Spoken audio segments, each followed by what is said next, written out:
ሁለት የሰሯቸው ቪዲዮዎች አሉ። ሁለቱም ላይ አጠራጠር ያለ ነገር ላስቀምጥ። ሴክስ መከልከል ምን ያክል አስተዋጽኦ እንዳለው ነው። ማን ነው ባላቸውን እንዲከለክሉ ያልፈቀደው? ማን ነው? መጽሐፍ ቅዱስ ጾም ነው አይደለ? ግን ያው ኢንሲስት ካደረገ ከፈለገ መጽሐፍ ቅዱስን ያመጣው አንተ ነህ አይደለ? ስለዚህ ደረትን ነፍተህ ልትናገር ይገባል። መጽሐፍ ቅዱስ ባሎች ሚስታቸውን እንዲደፍሩ ይፈቅዳል ነው እያልክ ያለው። ባይ ዘ ዌይ ሰላም ለእናንተ ይሁን የኔ ተወዳጆች፣ እንዴት አላችሁልኝ? እንግዲህ እነዚህ ሁለት ልጆች ዲቤት አድርገው ነበረ በፌሚኒዝም ላይ ይመስለኛል። እና የተወሰነውን ካየሁት አንፃር ከክርስትናው ሳይድ ሁለት የሪፍሌክሽን ቪዲዮዎችን ለመስራት አሰብኩኝ። አንድ በወንድማችን ሐሳብ ላይ፣ አንድ ደግሞ በእህታችን ሐሳብ ላይ። ዛሬ ከእህታችን እንጀምራለን። አሁን ባሰማዋችሁ ቪዲዮ ላይ እንደተመለከታችሁት ወንድማችን አንድ ነገርን ያነሳል። ይህ ምን የሚል ነው? ሚስቶች ለባሎቻቸው ሴክስን እንዲከለክሉ መጽሐፍ ቅዱስ አይፈቅድም ይላል። ይህንን ነገር ደግሞ ያዝ ታደርግና እህታችን ምን አይነት ነገርን ያስቀመጠችው? ኦኬ መጽሐፍ ቅዱስ ይህንን ነገር የማይፈቅድ ከሆነ እንግዲያውስ መጽሐፍ ቅዱስ ባሎች ሚስቶቻቸውን እንዲደፍሩ የሚያበረታታ ወይም የሚፈቅድ መጽሐፍ ነው ማለት ነው የሚል ነገርን ታስቀምጣለች። በመጀመሪያ ደረጃ መጽሐፍ ቅዱስ ይህንን ነገር ይናገራል? የስ ይናገራል። መጽሐፍ ቅዱስን ቀጥታ ሄደን እናነበዋለን፣ አብረን እንመለከተዋለን። ወደዛ ከማለፋችን በፊት ግን እዚህ ጋር እህታችን የሰራችውን ትልቅ ስህተት ላሳያችሁ። በዛውም ደግሞ እንደነዚህ አይነት ሙቭመንቶች ውስጥ ምናምን እንደው ኢንቮልቭ የምታደርጉ ክርስቲያን ወንድም እህቶች ካላችሁ ጥንቃቄ እንድታደርጉ። በጣም ጥንቃቄ የሚፈልግ ነገር ነው። ሰው ሳያስበው በእነዚህ አይነት ነገሮች ላይ ሳያስበው የእግዚአብሔር ቃል ጠላት ሆኖ ሊነሳ ራሱ ይችላል ሳያውቀው። ስለዚህ ጥንቃቄ ስለሚፈልግ የምታደርጓቸው ነገሮች ሁሉ ከክርስትና አንጻር እየመዘናችሁ ብቻ እንድታደርጉ እንደው ለሱም ለግንዛቤ የሚያህል ትንሽ ነገር ልበላችሁ። አሁን እንግዲህ መጽሐፍ ቅዱስ በግልጻው ይላል ሚስት ባሏን መከልከል የለባትም፣ ባልም ግን ሚስቱን ደግሞ መከልከል የለበትም የሚለውን ይናገራል። እንደ እህታችን አባባል ከሆነ በቃ እንደዚህ የሚል ቃል ካለ በቃ ደፋሪን የሚያበረታታ መጽሐፍ ነው ወይም ደግሞ ለደፋሪዎች ፍቃድን የሚሰጥ መጽሐፍ ነው እያልክ ነው በቃ ብላን ያስቀመጠችው እና ነው አይደለም። በፍጹም መጽሐፍ ቅዱስ ላይ በግልጽ አለ ቃሉ። አንቺ እንዳልሽው ቢሆን ኖሮ እህታችን እንዳልሽው ቢሆን ኖሮ ትክክል መጽሐፍ ቅዱስ የምርም ደፋሪዎችን የሚያበረታታ ይባል ነበር። ግን አይደለም። ቃሉ ቢኖርም አንቺ የሰጠሽው ትርጉም ግን በጣም አደገኛ ነው። ይሄ ሎድድ ሌብሊንግ የሚባል ፋላሲ አለ ወይም ሎድድ ዴፊኒሽን። የሆነ ኖርማል ለሆነ ነገር በጣም ጽዩፍ የሆነ ኔጌቲቭ የሆነ ነገር አምጥተህ ተለጠፈበትና ከዛ በኋላ ሰዎች ያን ነገር ሳይሆን በዛ በመጥፎ መልኩ እንዲያዩት ታደርገዋለህ። ይሄ ሎድድ የሆነ ሌብሊንግ ነው፣ ዴፊኒሽን ነው እና ፋላሲ ነው። እንደነዚህ ሙቭመንቶች ፌሚኒዝምንም ሆነ ሌሎችንም በጣም አንዳንድ አስቸጋሪ የሚያደርጋቸው ምንድነው የሚነሱት ከዓለም ስለሆነ የሚያሳዩን መንገድ የዓለሙን መንገድ ነው እንጂ የመንፈሳዊውን የእግዚአብሔርን የክርስትናን መንገድ ሊያሳዩ አይችሉም። ስለዛ ለምሳሌ በባልና በሚስት መካከል ስላለው ነገር ለምሳሌ ሚስት ሙድ ውስጥ ባትሆን በቃ ማለት የሴክስ ሙድ ውስጥ ባትሆን በቃ የራሱ ጉዳይ ታዩ አይነት ነገር ነው። አይተዋል። እና እንደዛ አይደለም። ክርስትና ግን እንደዛ አይደለም። አትከልኪውን ያለው ከምን አንፃር እንደሆነ የክርስትናው መንገድ ላሳያችሁና ልንከተል የሚገባው እንደዚህ አይነት የፌሚኒዝም አይነት ሐሳቤ ሳይሆን የክርስትና ሐሳቤ ሊሆን ደግሞ ይገባዋል።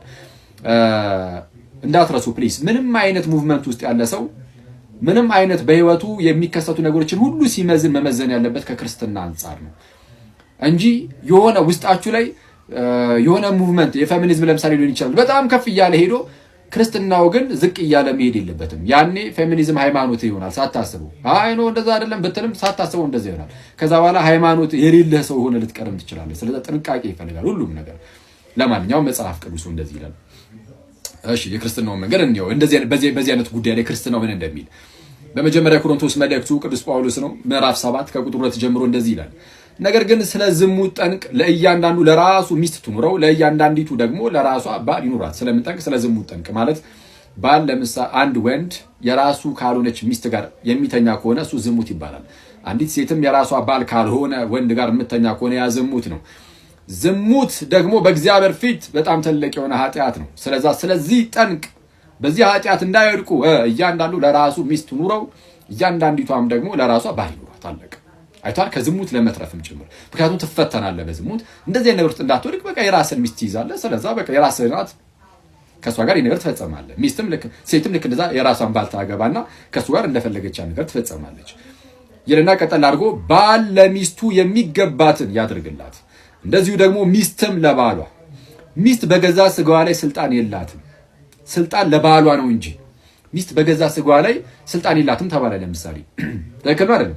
ትክክል ነው። አለቀ። ሚስት በገዛ ስጋዋ ላይ ስልጣን የላትም። ስልጣን ሁሉ ለማን ነው? ለባሏ ነው እንጂ ይልና እዚህ ላይ ግን አያቆምም። በባል ጉዳይ ላይም ሲናገር እንዲህ ብሎ ይናገራል። እንዲሁ ደግሞ ባል በገዛ ስጋው ላይ ስልጣን የለውም። ባል በገዛ ስጋው ላይ ስልጣን የለውም። ስልጣን ለሚስቱ ነው እንጂ የተለያየ መጽሐፍ ቅዱስ ክፍሎች ላይ ሚስት ትገዛ እያለ ሲናገር አይታችሁ ሊሆን ይችላል። እዚህ ክፍል ላይ ግን ሁለቱም ተመሳሳይ ነገር ነው የሚሰጣቸው። ምን አይነት ነገር? ሚስትም አዎ በገዛ ስጋዋ ላይ ስልጣን የላትም። ስልጣን ሁሉ ለባሏ ነው። የባል ስጋ ላይም ባል አይደለም ስልጣን ያለው ሚስት ናት። ስለዛ እንደዚህ ሴክሹዋል ነገሮች ምናምን ላይ በቃ አለቀ። የባል ስጋ የራሷ ሴትዮዋ ማለት ሚስትየዋ የራሴ ነው ብላ ነው የምታስበው። ስለዛ ሊከለክላት አይገባም በፍጹም። ሚስትም ደግሞ የሷ ስጋ የባሏ ነው፣ ልትከለክለው አይገባም በፍጹም። ምናልባት ዊዝ ሬር ኤክሰፕሽን ካልሆነ በስተቀር ማለት ነው። የሆነ ለምሳሌ የህመም ጉዳይ ምናምን ካልመጣ በስተቀር በሁለቱም ሳይድ ሙድ ውስጥ አይደለም ምናምን እየተባለ ዝም ብሎ እንደዚህ መገፋፋት አይቻልም። እሱን ነው ቀጣይ የሚናገረው ጳውሎስ። ምን ብሎ ለጸሎት ትተጉ ዘንድ ተስማምታችሁ ካልሆነ በስተቀር እርስ በእርሳችሁ አትከላከሉ። ለምን? ራሳችሁን ስላለመግዛት ሰይጣን እንዳይፈታተናችሁ ደግሞ አብራችሁ ሁኑ ይላል። ስለዚህ አሁን ምንድነው እያለን ያለው ቅዱስ ጳውሎስ? ባል ለምሳሌ ውጭ ሲሰራ ይውልና መጥቶ ማለት ነው አይኔ ደክሞኛል እያለ ሚተኛ ከሆነ ሚስት ያንን ነገር እየፈለገች ሴሱ ምናምን እየፈለገች ባል በቃ ደክሞኛል እያለ የሚያንቀላፋ ከሆነ ነው አይቻልም።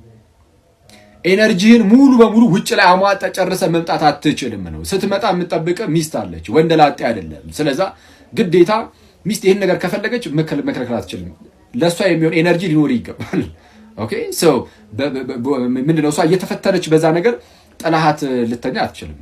ባልም ደግሞ እንደዚህ ነገር ከፈለገ ሚስት ሙድ ውስጥ ባትሆን ራሱ በተቻላት አቅም ማለት ነው እየተፈተንክ ነው የራስ ጉዳይ ልትለው አይገባም። እንደ ሰፖርት መደራረግም ጭምር እኮ ነው። በተቻላት አቅም ከፍቅር በመነጨ መልኩ ባሊ ላግዘው በሚል ሐሳብ ተነስታ ወደ እንደዚህ አይነት ነገር ውስጥ በደንብ ልትገባ ይገባል እና ሊከላከሉ አይገባም ሲባል ልክ እንደዚህ ነው። ስለዚህ ሁሉ ጊዜ ቢሆን የክርስትናውን መንገድ እንጂ የዓለምን መንገድ አንይ። በዓለም መንገድ ብንጓዝ ወደ እግዚአብሔር ሳይሆን ወደ ዓለም ነው የምንቀርበው። ዓለምን መውደድ ደግሞ ከእግዚአብሔር ጋር ጥል ነው እንዲል መጽሐፍ ጥንቃቄ ይፈልጋል ነው። ሳናስበው ደግሞ መጽሐፍ ቅዱስንም እንዳነሳደብ ቀጣይ ደግሞ ጌታ ቢፈቅድና ብንኖር ወንድማችን አንድ የተናገረው ነገር ስላለ አክቹአሊ ብዙ የተናገሯቸው ነገሮች አሉ። ሁለቱም ግን መጽሐፍ ቅዱስን ያለ አግባብ የጠቀሰበት ነገር አለ ብዬ ስለማስብ ጥር ማለት አለባችሁ፣ ትዕግስተኛ መሆን አለባችሁ ነው እያልክ ያለው አይደለ? እሺ መቼ ነው ባሎች ማድረግ ያለባቸው ነገር የምናወራው?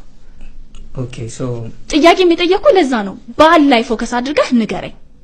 ሰላም ለእናንተ ይሁን። እንግዲህ ዛሬ በሁለተኛው ቪዲዮ መጥቻለሁ። እዚህ ጋር እህታችን እንደሰማችሁት ቫሊድ የሆነ በጣም ጥሩ የሆነ ነገር አንስታለች። ከባሎች አንጻር ያለውንስ መቼ ልናወራው ነው? አሁን በሴቷ በኩል ያለው ብቻ ነው እየተነገረ ያለው። ለምሳሌ ባል ቢመታት ሚስቱ ይቅርታ ልታደርግለት ይገባል አይነት ነገር እናስቀመጠ። ስለዚህ እያወራ ያለው ስለሱ ብቻ ነው። እሺ ባሎችስ እሺ ምንድነው ማድረግ ያለባቸው? የሴቶቹን ወይም የሚስቶችን ብቻ ነገር ነው እያወራን ያለ ነው አይነት ነገር እናስቀመጠች እና ጥሩ ነው። ወንድማችን እዚህ ላይ ትልቁ ችግር ብዬ የማስበው ከታላቅ ይቅርታ ጋር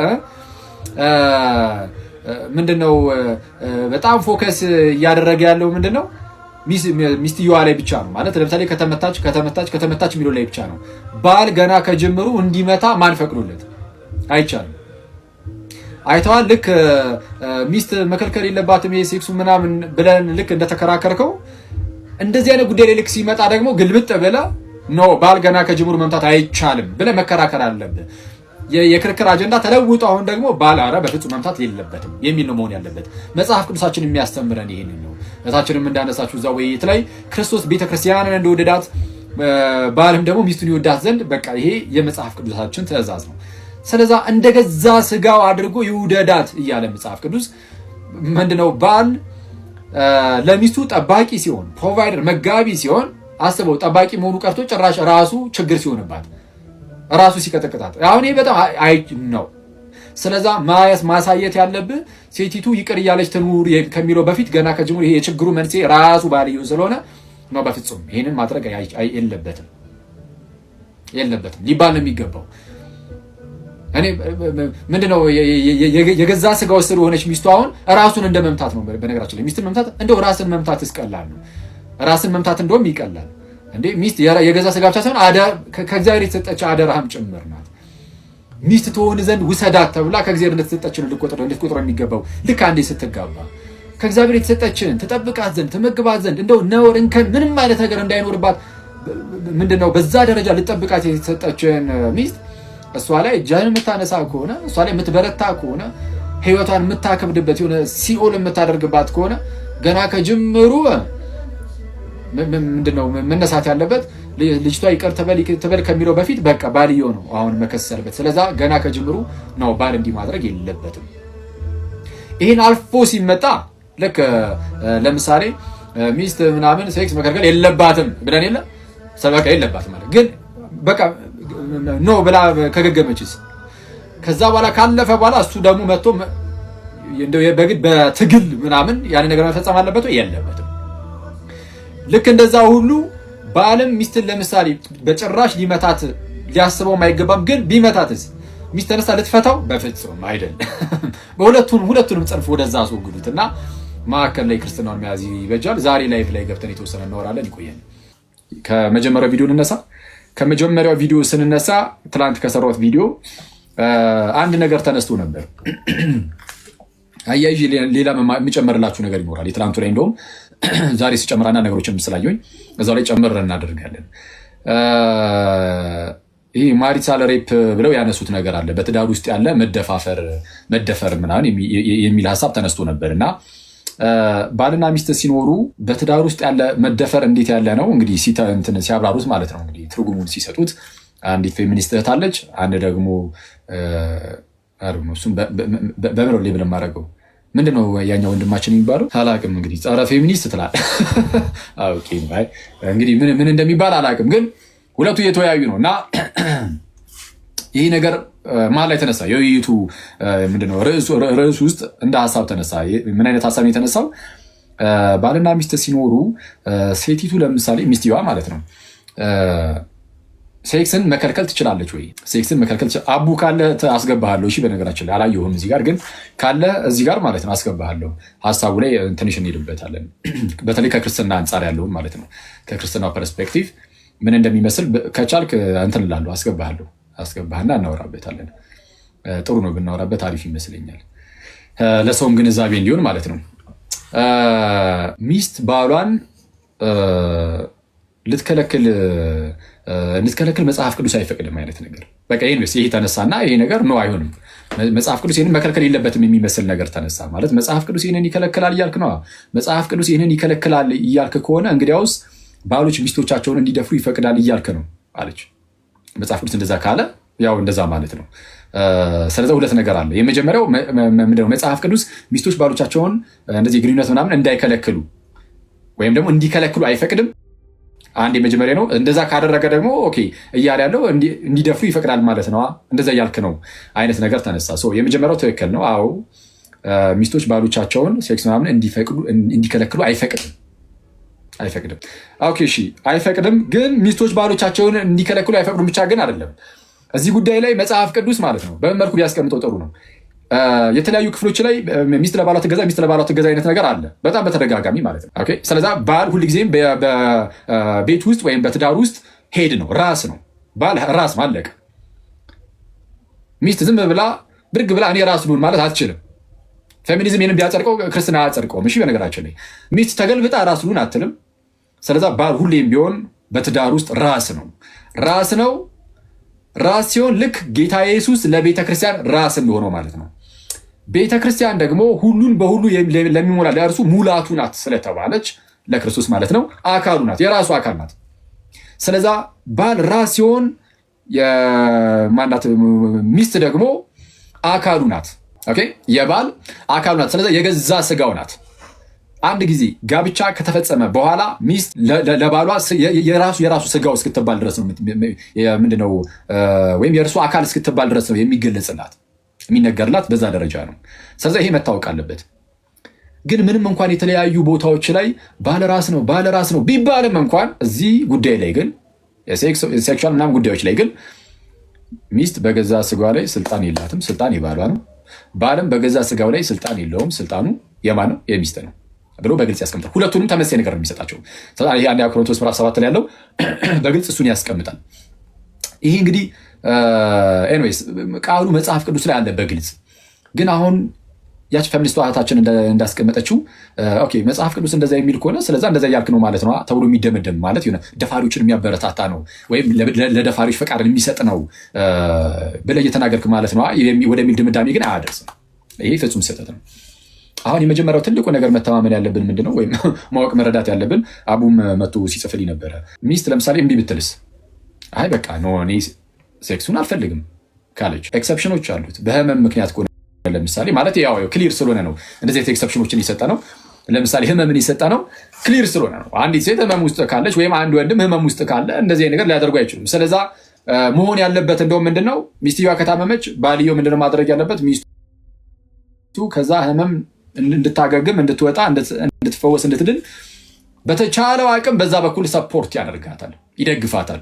ባልም የታመመው ነገር ካለ ሚስት ይሄ ሴክሱ ምናምን ሳይሆን መጠበቅ ያለባት ከእርሱ ይልቁንም እሱ ከዛ ከህመሙ ምናምን እንዲወጣ ትደግፏለች። ግዴታ ያው የህመም ምናምን ጉዳይ ከሆነ ምንም ማድረግ አይቻልም። በዚህ መልኩ ሰፖርት ይደራረጋሉ ሁለቱም። ከዛ ውጪ ግን ትዳር ላይ እንደዚህ አይነት ይሄ ሴክሱ ምናምን ነገር እሱ በቃ ግዴታ ነው፣ አስፈላጊ ነው።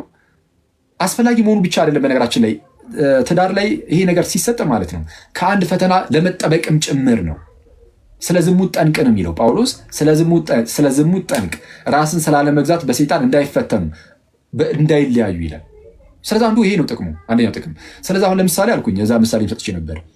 እንደዚህ አይነት ኬዞችንም እንሰማለን። ባል ስራ ውሎ ይመጣል። ከዛ በኋላ ከሚስቱ ጋር እንደዚህ አይነት ጊዜ የማሳለፍ ሞራሉ ወይም ሙዱ ምናምን ላይኖሩ ይችላል። ለምሳሌ ማለት ነው እንሰማለን፣ እንደዚህ አይነት ኬዞችን እንሰማለን። ሰው እንደዚህ ይቻላል አይቻልም?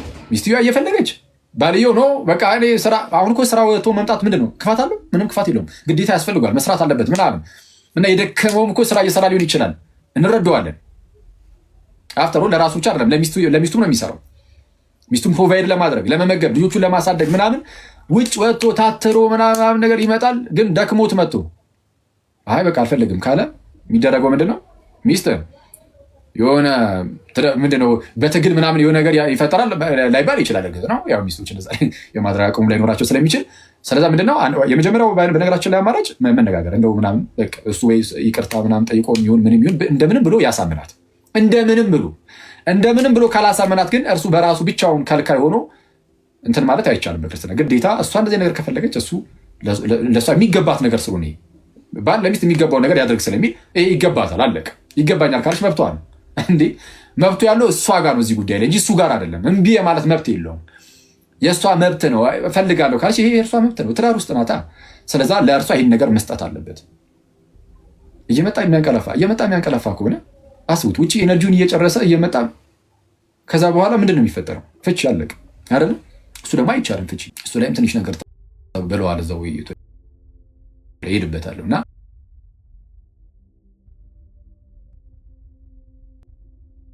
አይ እኔ እንደው ሙዴ አይደለም በቃ እንደዚህ አይነት ምንድነው ስሜቱ የለኝም አሁን። ስለዛ ነው አይቻልም ማለት አትችልም። ልክ ወንዱ እንደማይችለው ሁሉ ሴቷም አትችልም። ወንዱ እንደማይችለው ሁሉ ሴቷም ነው እንደዛ ማድረግ አትችልም። የግድ ከሆነባት በቃ ማትችል ከሆነ ታሳምነው፣ እንደምን እሱን ታረጋጋው ምናምን የለም የሆነ በቃ ከዚህ አንጻር ምናምን ታሳምነው። ካመነ እሰይ በቃ አለቀ። በንግግር ሊፈታ ይችላል። ከዛ ውጪ ግን አሁን መብቱ ያለው እሱ ነው። ልክ ቅድም መብቱ ያለው እሷ ጋር ነው እንዳልኳችሁ፣ አሁን ደግሞ መብቱ ያለው እሱ ጋር ነው እንዴ። መብቱ ያለው ባል የሚገባውን ደግሞ ታድርግለት ስለሚል ያንን ነገር ልታደርግለት ይገባል። ስለዚህ በክርስትና ያለው ይሄ ነው። እንግዲህ አሁን ፌሚኒዝም እንዳጠቃላይ ይህንን ይበል አይበል አላውቅም፣ ግን ፌሚኒስት ዋህታቸው ግን ለምሳሌ ያነሳቸው አንድ ነገር አለ። ምንድነው እሱም? ፈቃደኛ ካልሆነች መከልከል አንደኛ ይችላሉ አይነት የሚመስል ነገር ተቀምጧል። እሱ በቃ ከኛ ጋር አንድ አይደለም። መከልከልን እንደ መብት ማየት ምናምን። ስለዛ ይሄ በአንዱ በኩል ብቻ የመወሰን ነገር፣ አንደኛው እየፈለገ አንደኛው ካልፈለገ በቃ አልፈልግም ብያለው የራስ ጉዳይ አይነት የሚመስል እንደዛ አይቻልም፣ በክርስትና አይቻልም። ስለዚህ የፈለግከውን የምትመርጠው ወይ ክርስትናን ትመርጣለህ ወይም እሺ ከየትም ቦታ የሚነሳ አንዳንድ አይዲዮሎጂዎችን ሄደህ ትቀበላለህ። እኔ ክርስቲያኖች በጣም ጥንቃቄ ያስፈልጋል። ምንም ነገር ሲመጣ በክርስትና ካልመዘን ነው አይሆንም። የትኛውንም ነገር እንዲህ የምታደርጉትን ነገር ሁሉ በስሙ አድርጉ ተብላችሁ መለስ ብላችሁ ደግሞ ጌታ ኢየሱስ የተናገሩን ልንጠስ እንችላለን? እንደዛ እንደፍራለን እንዴ? ፌሚኒስቶች ለዘላለም የሚያዋጡ ይመስላል እንዴ? የት ያደርሷል? የትም አያደርሱም እኮ አለቀ። የሆነች ድረስ ትሄዳለህ፣ ከዛ በኋላ ከክርስቶስ ጋር ለዘላለም የምኖረው። ስለዛ ሁሌም ቢሆን የምታስቀድመው ክርስቶስ ምን አለ፣ ቤተክርስቲያን ምን ትላለች፣ ቅዱሳት መጽሐፍት ምንድነው ምስክርነታቸው የሚለው ነው። መጀመሪያ የምታስቀድመው እና ፌሚኒዝም እንግዲህ እንዳየሁት ከሆነ ምንድነው በቃ ይሄንን ለምሳሌ ይፈቅዳል ነገር ነው። ስለዚህ አሁን ከሰውኛ አንጻር ስታየው በቃ በዓለም ካለ ሰው አንጻር ስታየው ትክክል ሊሆኑ ይችላሉ። ወደ ክርስትና ስትመጣ ግን ትክክል አይደለም። ትዳር እንደዛ አይደለም። በባልና በሚስት መካከል ኢየሱስ የሚባል ጌታ አለ። ስለዚህ በክርስቶስ በኩል ስለሆነ የተጋጠሙት ከእርሱ አንጻር እየተያዩ አንዱ የአንዱን ነገር እየሸፈነ የአንዱ ጉድለት ሲኖር አንዱ ሄዶ ሰፖርት እያደረጉ እየሞላለት ምናምን ተጋግዘው በፍቅር ሆነው የሚሄዱት ነገር ነው። ባል ምንድነው ሚስት ለምሳሌ እንደዚህ ነገር ሴክሱ ምናምን ነገር ፈልጋው ለምሳሌ ባል ባይፈልገውና ግን በቃ ግዴታ ማድረግ አለብኝ ብሎ ቢመጣ ዝም ብሎ ግዴታን የመወጣት ነገር ብቻ አይደለም፣ ከፍቅር የተነሳ ነው። እንዴ የሚገርም የሆነ ቦንዴጅ እኮ ነው ያለው በክርስቶስ በኩል ያለው ቦንድ እኮ ወይም ግንኙነቱ እኮ በጣም የሚያስገርም እኮ ነው። ከሱ የተነሳ ከፍቅር የተነሳ አይ እኔ ሚስቴ አድርጌ ስቀበልሽም በምንም አይነት በእንደዚህ አይነት ጉዳይም ቢሆን የሚጎድልብሽ ነገር እንዲኖር አይደለም፣ የሚገባሽን ነገር ሁሉ ልሰጥሽ ነው እና ይሄ ይገባሻል፣ መብትሽ ነው። እንዴ በእርሱ ላይ መብት አላት፣ በባሏ ስጋ ላይ ሙሉ ስልጣን አላት። ስለዚህ እንደዚህ ነገር የመጠየቅ መብት አላት። ስለዚህ አሁን ባለመብቷ እሷ ናት፣ እሱም የመጠየቅ መብት አለው። እዚህ ጉዳይ ላይ ባለመብቱ እሱ ነው። ስለዚህ ሁለቱም በፍቅር ሆነው ይሄ ነገር ግዴታ ሊፈጽሙት ይገባል። ድንገት ባይሆን ራሱ ግን ቁጭ ብለው በጣም በፍቅር ሆነው ሊተማመኑ ይገባል እንጂ ይሄኔ መብቴ ነው አልፈልግም ምናምን በሚል አያስኬድም። እንደዚህ የሚባል ነገር የለም። ይህን ነገር በጣም ልንረዳው ልናገር ይገባል። እና እንዳልኳችሁ የፌሚኒስቶቹ ዋኬ ከክርስትና ይወጣ ክርስትና ይጸናል። አሁን እንደዚህ ጉዳይ ላይ ፌሚኒዝም ስህተት ነው የሚሆነው። አለቀ። ማለት የሆነ እንትን አትበሉት እሺ። የሆነ ያው አትበል። ክርስትናን አጥብቀህ ያዝ። ከዛ በኋላ የሚመጣው ነገር ሁሉ ከክርስትና አንጻር እየመዘንክ ብቻ ተቀበል። ጥሩ የሆነውን ትቀበላለህ፣ ጥሩ ያልሆነውን ገደል ታስገባዋለህ። እሺ እንደዛ ነው። ጥሩ በጣም መርዛማ የሆኑ የትዳር ህይወትን ሊያበላሹ የሚችሉ ምናምን እንደዚህ አይነት ነገሮች የሚሰጥሽን ሁሉ ዝም ብለሽ እንደዚህ መጋት አይጠበቅብሽም። እያየሽ በማስተዋል ውስጥ ሆኝና ከክርስትና አንጻር ነገር እንዴት ይታያል? አለቀ። ይሄ አይጋጭም ከክርስትና ጋር። እሺ ይቀበላል። የሴቶች ጥቃት፣ የህፃናት ጥቃት እንደነዚህ አይነት ነገሮች እየተነገሩ ነው። ኦኬ እንደዚህ አይነት ነገሮች ከክርስትና ጋር ይጣርሳሉ? አይጣርሱም። ስለዚህ ኦኬ እገዛዋለሁ ይሄን ሐሳብ እገዛዋለሁ። ኦኬ እሺ ሴት ልጅ አረገዘች፣ ከዛ በኋላ ግን መውለድ አልፈለገችም፣ ስለዛ ማስወረድ ትችላለች። እነዛ ነው የሚሉት። እሷ ፍላጎቷ ከሆነ ሴቷ በቃ መውለድ አልፈልግም ካለች ማስወረድ ትችላለች አይደል? አቦርሽን ይፈቀዳል እነሱ ጋር። ጤናማ ነው አቦርሽን እነሱ ጋር። ኦኬ ይህን ነገር ሲናገሩ ከሰማችሁ ኦኬ ቤተክርስቲያን ምንድን ነው የምትለው? ክርስትና ምን ይላል እዚህ ላይ ነው? አይ ነፍስን ልናጠፋ አልተፈቀደልን ማለት ስለዛ ነው። ይሄ ነገር ቶክሲክ መርዛማ ነው። ወደዛ ለእኔ አይመጠንም፣ ይሄ ለእኔ አይመጠንም፣ እኔ ጋር አይደርስም እንደዚህ አይነት ነገር ብሎ ማስወገድ። እሺ መለስ ልበልና ሴቷ ለምሳሌ አልፈቅድም አለች እንበል። አትችልም እንደዛ ማለት አይቻልም፣ ግን ነው በቃ አለች እንበል። በቃ ካለች ወንዱ አክቹዋሊ አሁን በትዳር ውስጥ ያለ መደፈር ተብሎ የተገለጸው ራሱ ምን ቢሆን ጥሩ ነው? ታግሎ ባልየው ምናምን በግድ ማለት ነው። ታግሎ ምናምን የሚያደርገውን ብቻ ራሱ አይደለም። ድቤቱን ሳየው ይሄ ግዴታ በትግል ነው ምናምን ካለን ለምን አላሰማችሁም? በትግል የሆነው ብቻ አይደለም። በነገራችን ላይ ሳትፈቅድ ግን ለሱ ብላ ብቻ እሱ ስላለ ብቻ ያን ነገር ብትፈጸመው ራሱ በቃ ተደፍራለች ተብሎ ነው የሚነገረው። ይሄ ነው።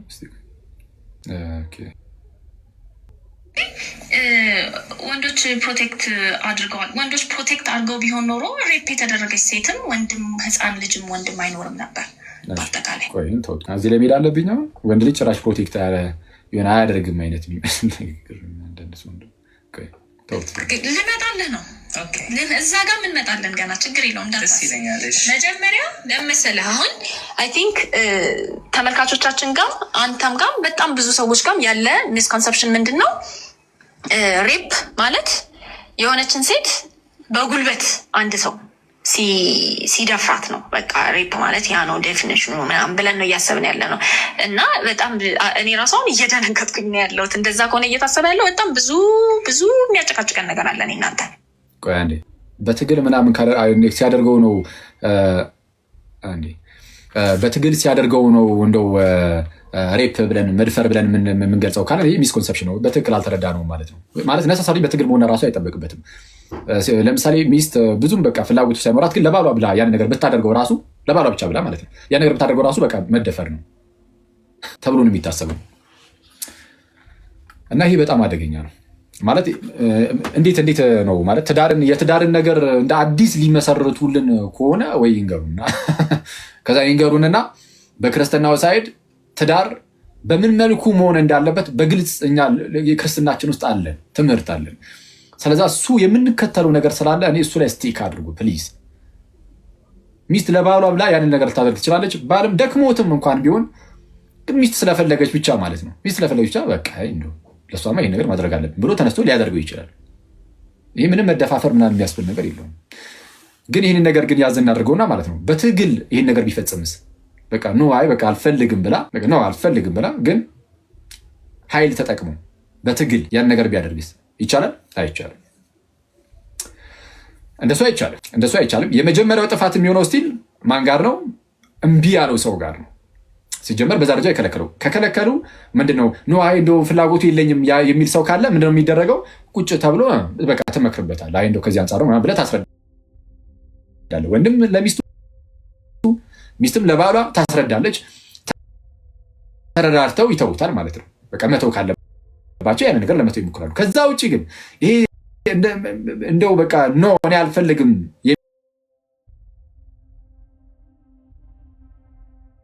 የሚል ነገር ከመጣ በቃ ስህተቱ እሷ ጋር ያልቃል። ከዛ በኋላ ያለውም ግን ወንዱም እንደዛ ካደረገ ስህተት ውስጥ ይወድቃል። ኦኬ ስህተት ውስጥ ይወድቃል። እንደዛ ማድረግ በፍጹም የለበትም። ልክ ይህንን ከዛን አዙረን በምናየነው ዛሬ ከሰራነው ቪዲዮ አንጻር አንድ ነገር ተነሳ። ምንድነው እሱም? ለምሳሌ ባል ሚስትን መምታት አለበት? ባል ሚስትን ኦፍኮርስ መምታት የለበትም ሳይሆን እንደ ጥያቄ ሆኖም ሊነሳ አይገባውም ማለት ባል ሚስትን ሊሆን አይችልም። ክርስትና አንጻር ውድቅ እንደሆነ አሳይቻችኋለሁ። ፌሚኒዝም ከዛ አንጻር ማለት ነው። እዚህ የትዳር ጉዳይ ላይም ባል ሚስቱን ቢመታ ግን አሁን መምታት የለበትም የሚለውን በደንብ አጽንኦት ሰጥቼ ሄድበታለሁ። ግን ቢመታት ግን በመታት ቅጽበት በቃ መፍታት ነው ያለባት የሚል ነገር ተነሷል። ብዙ አሁን እህቶች ምናምን በተለይ ያላገቡ እህቶች ምን ሊሉ ይችላሉ? ያው ያላገቡ እህቶች ስለ የራሴ ነው የክርስቲያን እህቶችን ማለት ነው። እንደ ይሄማ ምናምን ሊሉ ይችላሉ። ያው ስሜታዊ ነው። ግን እንደዛ አይደለም። ትዳር እንደዚህ እንደምታስቡት ቀልድ አይደለም። የሆነ ገብታችሁ ከገባችሁበት በኋላ እንደው የሆነ አለመግባባት ተነስቶ እንደው ድንገት ስህተት ሊፈጠር ይችላል። ስህተት ሊፈጠር አይችልም የሚባል ነገር የለም እና ስህተት ሊፈጠር ይችላል እና ስህተት ተፈጥሮ ባል ሚስት ላይ እጁን ቢያነሳ በፍጹም ሊያነሳ አይገባም። ቢያነሳ መፋታት ነው መፍትሄው። ፌሚኒዝም እንደዛ ነው እያሉ እንግዲህ ፌሚኒስቶቹ እንደዛ ነው እያስተማሩ ነው ያሉት። መለስ እናድርገውና ግን እኛ መጀመሪያ ስሩን ነው የምንቆርጠው። የትኛውን ስር? ገና ከጀመሩ ባል እጁን ሚስቱ ላይ ማንሳት የለበትም በፍጹም አይመጣውም። ጋይስ አስበዋል? ነፍሱን እስከ መስጠት ድረስ ሊወዳት የተሰጠችውን ሚስቱን ምን ያህል ድረስ ነው ወደዷት የተባለው?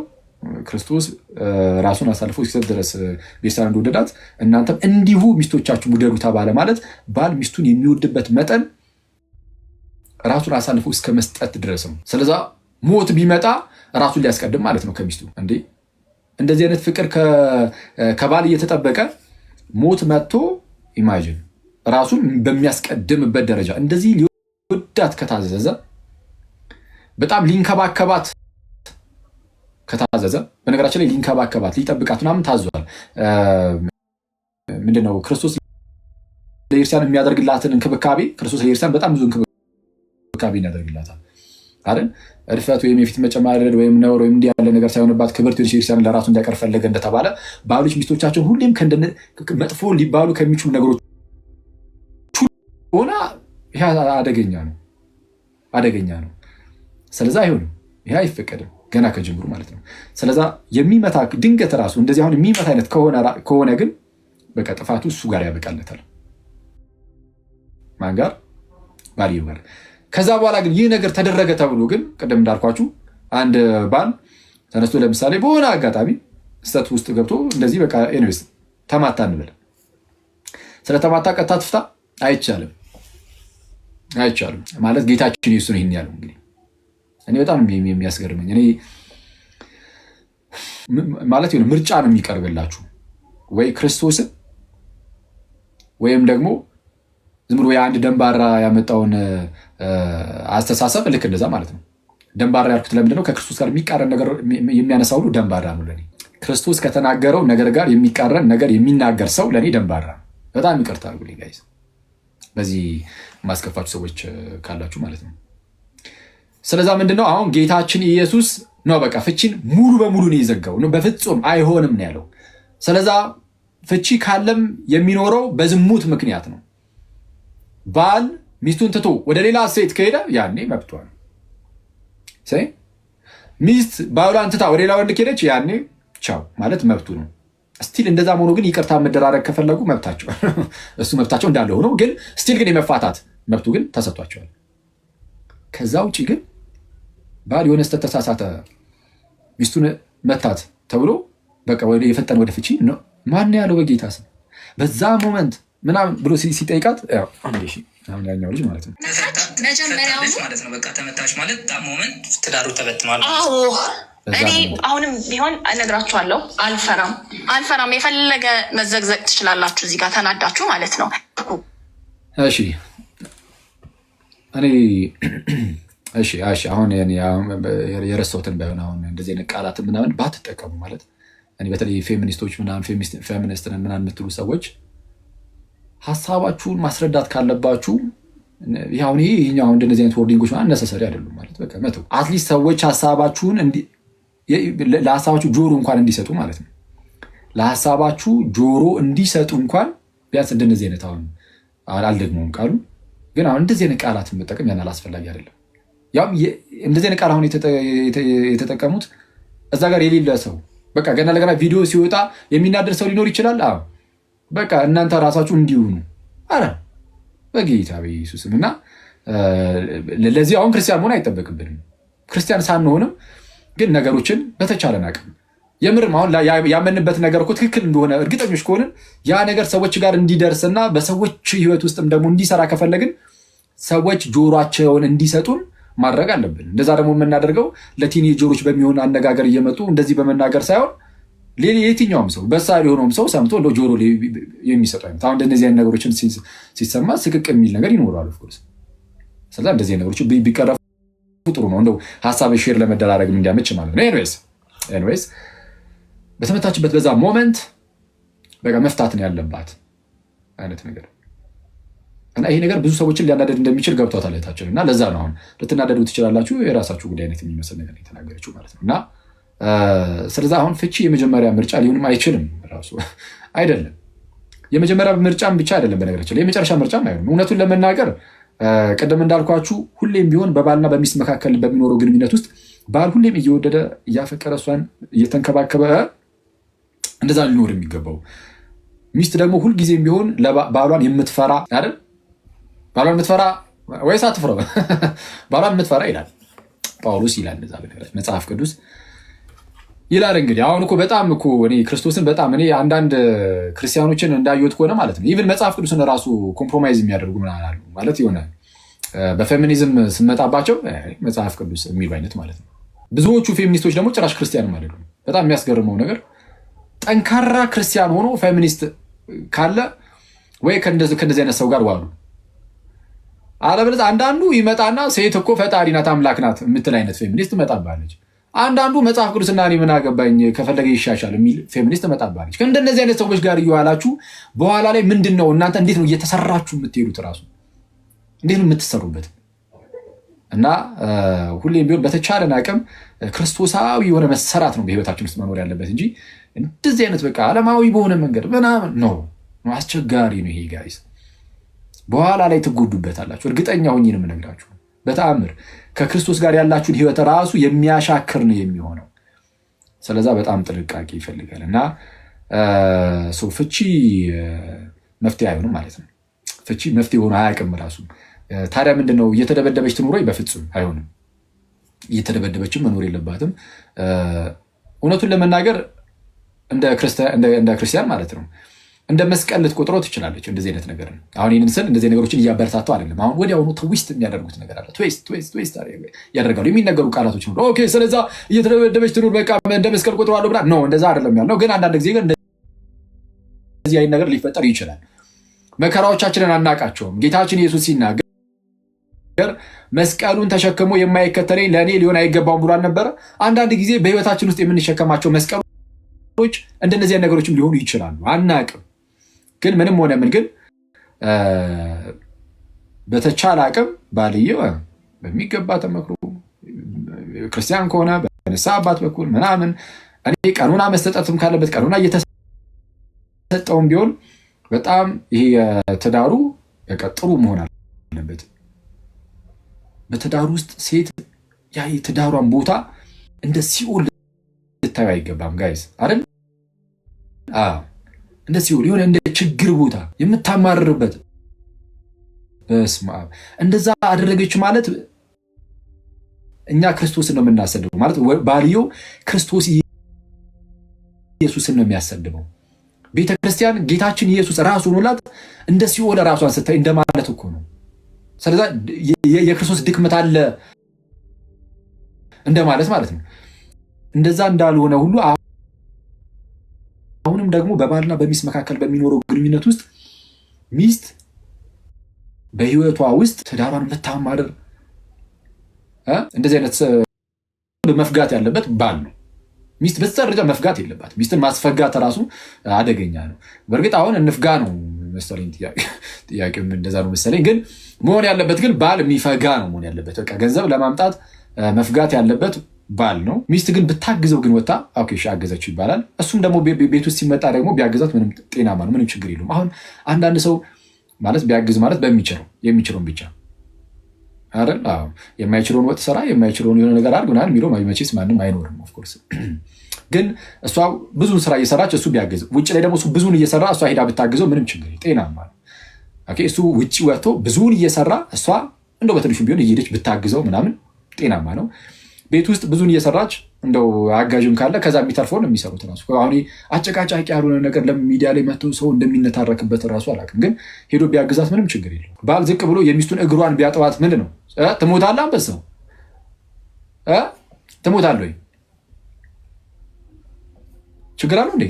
ምንም ችግር የለውም። ባል የሚስቱን እግር አጠበ ተብሎ ታምር ይባላል አይባልም።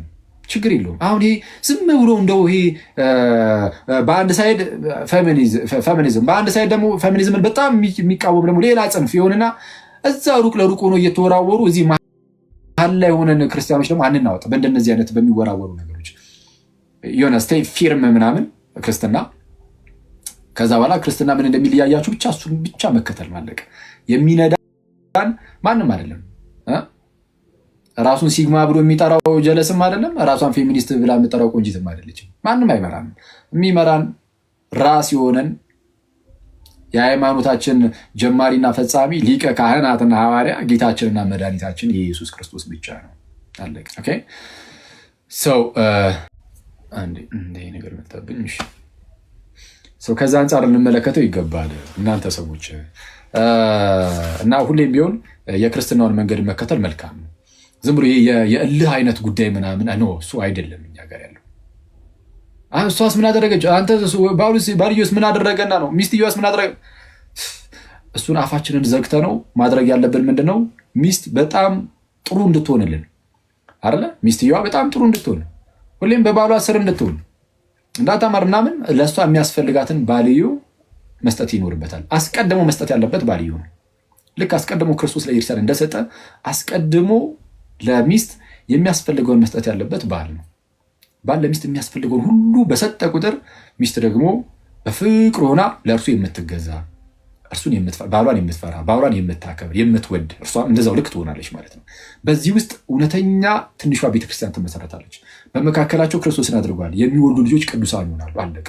እንደዚህ አይነት ትልቅ የሆነ ከፍ ያለ የቤተሰብ መሰራረት እያለን ወርዳችሁ እውነታቸውን ምጥምጥ ያለ ነገር ውስጥ ሲጀመር አትግቡ። በጌታ ስም አትግቡና እንደዛ ማድረግ አለብን። አክቹዋሊ አሁን አንዳንዶቹ እውነቱን ለመናገር አንዳንዶቹ እዚህ በፌሚኒዝም በኩል ምናምን ያሉ ሰዎችም ከሚያዩት ከነባራዊ ሁኔታ አንጻር ስሜታዊ ስለሚያደርግ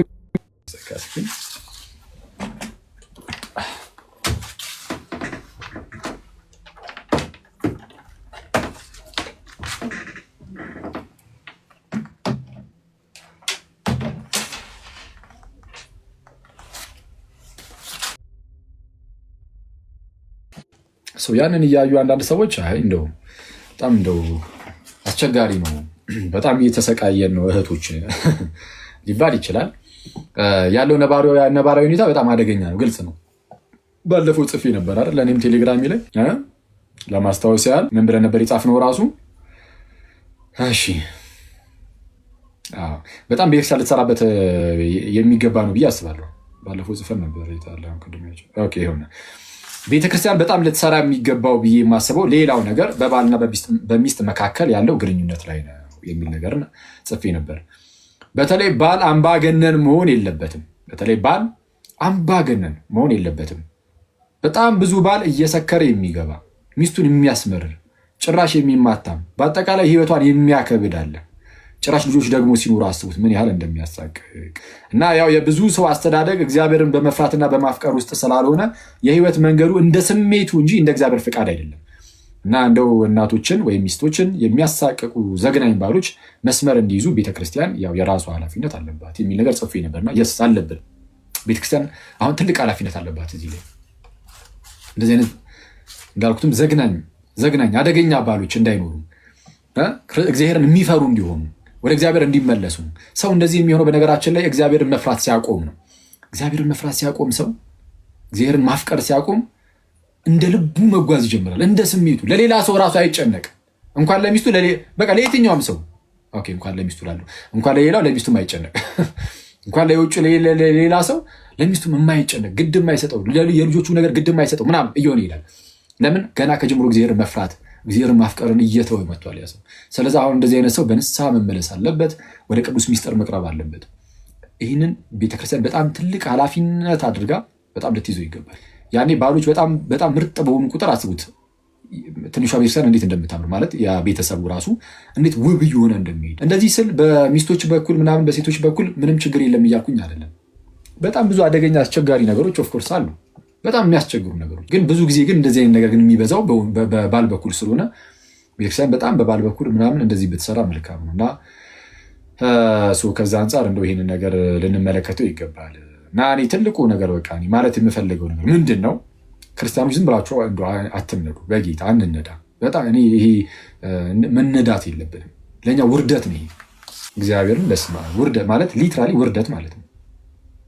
ማንም የሚመጣ ዓለም ላይ የዓለም ሀሳብ የሚወስደን ኧረ በስመ አብ። ከዛ ደግሞ ሽንጣችንን ገትረን የምንከራከርለት ነው፣ አይሆንም። ስለዚህ እንደ ክርስትናው ነው መሄድ ያለብን። ሁሌም ስንሄድ እንደ ክርስትናው አለቀ። ስለዛ ከቅድም ጀምሮ እንደተናገርኩት የሚሰጡ ነገሮች ከቤተ ክርስቲያን ውጭ ያለ የትኛውም ነገር ይሁን የሚሰጠው የሆነ እንደው ጤናማ ከሆነ በክርስትና እየመዘናችሁት ማለት ነው። ጤናማ ከሆነ ብትተባበሩት ችግር የለውም። ጤናማ የሆኑ ነገሮች ላይ ምንም ችግር የለም። ጤናማ ካልሆነ ከክርስትናችሁ ጋር የሚጣረስ ከሆነ ግን ኖ በሉ። እኔ የተወሰነ አየውና ማለት ነው ነገር ይሁን። የምር በዛ ደረጃ አሳሳቢ ከሆነ እኔ ሌላ ቤተ እምነቶች ላይ ከምንሰራው በላይ ፌሚኒዝም ላይ መስራት ያለብን ራሱ እየመሰለኝ ነው። የተወሰነ እንግዲህ በዙሪያ ያሉ ሰዎችንም ምናምንም ሳይ አደገኛ ነው፣ አስቸጋሪ ነው። እኔ አሁን ምናልባት ስላልተረዳው ሊሆን ይችላል። ፌሚኒዝም ላይ ብዙ ያን ያህል ጥናቱ የለኝም ስለሌለኝ ምናልባት እንግዲህ ያው ተሳስቼ ከሆነ እኔ ተሳስቼ እንዲሆን ነው ባይዜ የምፈልገው። እንደነዚህ አይነት ጉዳዮች ላይ ተሳስቼ ቢሆን ነው ደስ የሚለኝ። ምክንያቱም በጣም ብዙ ሰዎች እዚህ ውስጥ በጣም እየገቡበት ስለሆነ ማለት ነው። እና ከሚነገሩ ነገሮች አንጻር ግን ያው መልስ እንመልሳለን እንደምታውቁት። እና ስለዛ ከሚነሱ ነገሮች አንጻር ግን አደገኛ ነገሮች ይነገራሉ። ስለዛ እዛ ላይ ጥንቃቄ ይፈልጋል። በክርስትና እየመዘናችሁ ተቀበሉ። ሁሉንም አታግበስብሱ ነው ባጭሩ። እኔ ከዚህ በፊት ብያችሁ ነበር አይደለ? አግናጢዮስ ስለ መናፍቃን ሲናገር ስለ ልዩ ወንጌል ሰባኪያን ምን ይላል? መናፍቃን ይላል እንዴት ሰዎችን እንደሚያታልሉ ሲናገር ማለት ነው። የጌታችንን ስም ይዘዋል ይልና የጌታችንን ስም ይጠራሉ አለ። ልክ የጌታችንን ስም ይጠሩና የወይኑን ያነሳል። ቅድም ያልኳችሁን ለምሳሌ አንድ ሰው ወይን ይሰጠዋል። ከዛ በኋላ ወይኑን ይሰጠውና ውስጡ ግን መርዝ ሊያደርግበት ይችላል እና ወይኑን አገኘው ብሎ ይጎነጫል። ውስጡ መርዝ እንዳለ አያውቀውም። በቃ እሱ ፊት ለፊት ላይ የሚታየው ወይኑ አይደለ፣ ጣዕሙ ምናምንም የወይን ነው። አገኘውን እያለ ይጋታል፣ ይጠጣል ማለት ነው። ይህን ዋይን ሲጎነጭ ውስጡ ባለው መርዝ ግን ይሞታል። እና መናፍቃንም ልክ እንደዛ ናቸው ይላል። የጌታችንን ስም ይይዛሉ፣ የኢየሱስን ስም ይጠራሉ እና እሱን አይተው የኢየሱስን ስም አይተው ብዙዎች ይይዛሉ። ውስጡ ግን ምንፍቅና አለ፣ መርዝ አለ፣ በእርሱ ደግሞ ይሞታሉ አለ። አሁንም እኔ የማየው እንግዲህ ማለት ነው ከተሳሳትኩኝ ይታረማለሁ። ፌሚኒዝም ጥሩ የሆነ የሚመስል ነገርን ሊያቀብል ይችላል። ለምሳሌ የሴቶችን ጥቃት መከላከል እሱ ጥሩ ነው አይደለ? የሴቶችን ጥቃት መከላከል ምናምን ቆንጆ ነው በጣም እንግዲህ በየቦታው የሚሰሙ ነገሮች ሁሉ አደገኛ ስለሆኑ ማለት ነው። ሁሉንም የሚያስጨንቅ ስለሆነ ሴቶች ብቻ አይደለም ህፃናትን ምናምን በቃ አቅማቸው የደከመ እንደነዚህ ነገሮችን ሁሉ እንደነዚህ አይነት ጥቃቶች በየቦታው ስለሚሰሙ እንደነዚህ አይነት ነገሮች ላይ መነሳት በጣም ጥሩ ነው፣ ቆንጆ ነው። ግን ይህንን ነገር አይተህ ግን ስትወስድ ግን ውስጡ ላይ አብሮ አቦርሽኑ ምኑ ትዳር ላይ ያለው ይሄ ኮምፕሊኬትድ የሆነ ሀሳቦቻቸውን ምናምን እነዚህ ነገሮች ሁሉ አብሮ የሚግቱ ከሆነ ያኔ በመርዙ እየሞትክ ትሄዳለህ። በተለይ እንደዚህ አይነት ነገር የሚሰጡ እንደዚህ አይነት ትምህርቶችን የሚሰጡ ሰዎች ከክርስትና ውጪ ሲሆኑ አብረው ምን አይነት ነገር መናገር ይጀምራሉ። አሁን አንዷ እዚህ ያለች መጽሐፍ ቅዱስን አንድ አምባገነን ሰው የጻፈው መጽሐፍ ነው ብላለች ሲሉ ነበር። which is sad ከእንደዚህ አይነት ሰው ምንም ነገር መማር አይጠበቅባችሁ። ሊትራሊ ምንም አይነት ነገር ማለት ነው። መጽሐፍ ቅዱስን የሚቃወም አይነት ወይም በመጽሐፍ ቅዱስ ላይ የሚቀልድ አይነት ሰው ካለ በቃ ተው። ከእንደዚህ አይነት ሰው አለመማር ይሻላል፣ ብዙ ህብረት አለማድረግ ይሻላል። ስለዛ ሁሉም ነገር ጥንቃቄ ይፈልጋል ነው። እናንተ ሰዎች ይበቃል። ኦኬ እንግዲህ የዛሬውን ቪዲዮ አይታችኋል ብዬ ተስፋ አደርጋለሁ። የዛሬው ቪዲዮ ሜንሊ ፎከስ ያደርግ የነበረው ምን ላይ ነው? ወንዱ ዲቤት የሚያደርገው ወንድም ማለት ነው። እሱ ለምሳሌ ባል ሚስቱን ቢመታስ ምናምን የሚለው ጉዳይ ላይ ይቅር ተበለው የሚለው ላይ ብቻ ነው ፎከስ ሲያደርግ የነበረውና ነው ገና ከጅምሩ ባል መማታት የለበትም የሚለውን አስረግጠን ልንናገር ይገባል የሚል ነገር ነበር ያስቀመጥኩት። ያ እንደዛ ነው። እሺ ምናልባት ክርስቲያን እህቶች ጥያቄ ያላችሁ እዚህ ጉዳይ ላይ ማስገባት ይችላሉ። ክርስቲያን እህቶች ብቻ አይደለም ወንድሞችም ካላችሁ ይቻላል። አቡ ካለ ብመጣ ጥሩ ነው፣ ደስ ይለኛል። እሺ ይቻላል። ወንድ ፌሚኒስቶችም ካሉ ክርስቲያን ቢሆኑ ግን ጥሩ ነው። ምክንያቱም ከክርስቲያን ፐርስፔክቲቭ ስለሆነ የምንሰጠው ማለት ነው ይሄን ነገር። እሺ እኔ ያለው በሉኝ። እሺ ሄኖክ እስቲ አርፈህ ተቀመጠ እንዴ? ዲያቆን እስኪ ያሳሉ እንዴ? ኦኬ ፌደራሉም አሉ መከላከያው ትላለህ፣ እነሱ ነው የምንልክባቸው ትላለህ። ስቀልድ ነው። እሺ እንዴት አለ? ሰላም ደርሱ ዲያቆን፣ እንዴት ነህ? ደህና ነህ? አለ በህይወተ ስጋ በህይወተ ነፍስ አለው አለ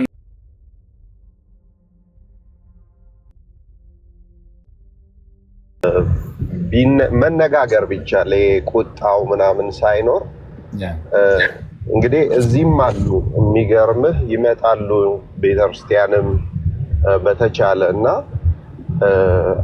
እንትኑ አላማው ለሴቶች ህይወት ሴቶች መቆማቸው ምኑ ቅዱስ ነበረ። ግን ታሪኩን ወደኋላ ሄደ ስታየው ከተጀመረበት አላማ እንትኑን እየሳተ ነው የተነሱበት ማለት ነው። አሁን ይሄን ያህል ዘመን ተበድለናል።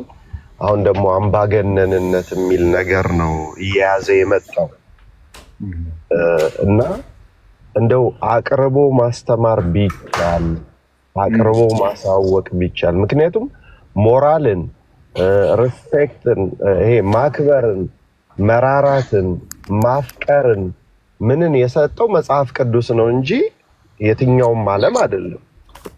የትኛው የእግዚአብሔር ባህሪያት ናቸው እነዚህ ነገሮች፣ ርህራሄ፣ ፍቅር፣ ደግነት፣ መታገስ ምናምንና ስለዚህ እነዚህ ልጆች ቁጣውን ቢተውትና አሁን መቆጣቱን የሃይማኖትን መንቀፉን የሃይማኖት አባቶችን መንቀፉን ቤተክርስቲያን የምትሰጠውን ቅዱስ ጋብቻ ላይ ነው የኔ ስጋ የኔ ነው። አሁን በጣም ከባዱ ነገር ሚስት በገዛ ስጋዋ ስልጣን የላትም፣ ባል በገዛ ስጋው ስልጣን የለውም። ተዋደው ተከባብረው ይኑሩ ያለውን ነው ስልጣኑ መብቴው የኔ ነው፣ አንድ ከወለድኩ በቃኝ ካልኩ በቃኝ ነው የኔ መብት ብቻ የሚለው ነገር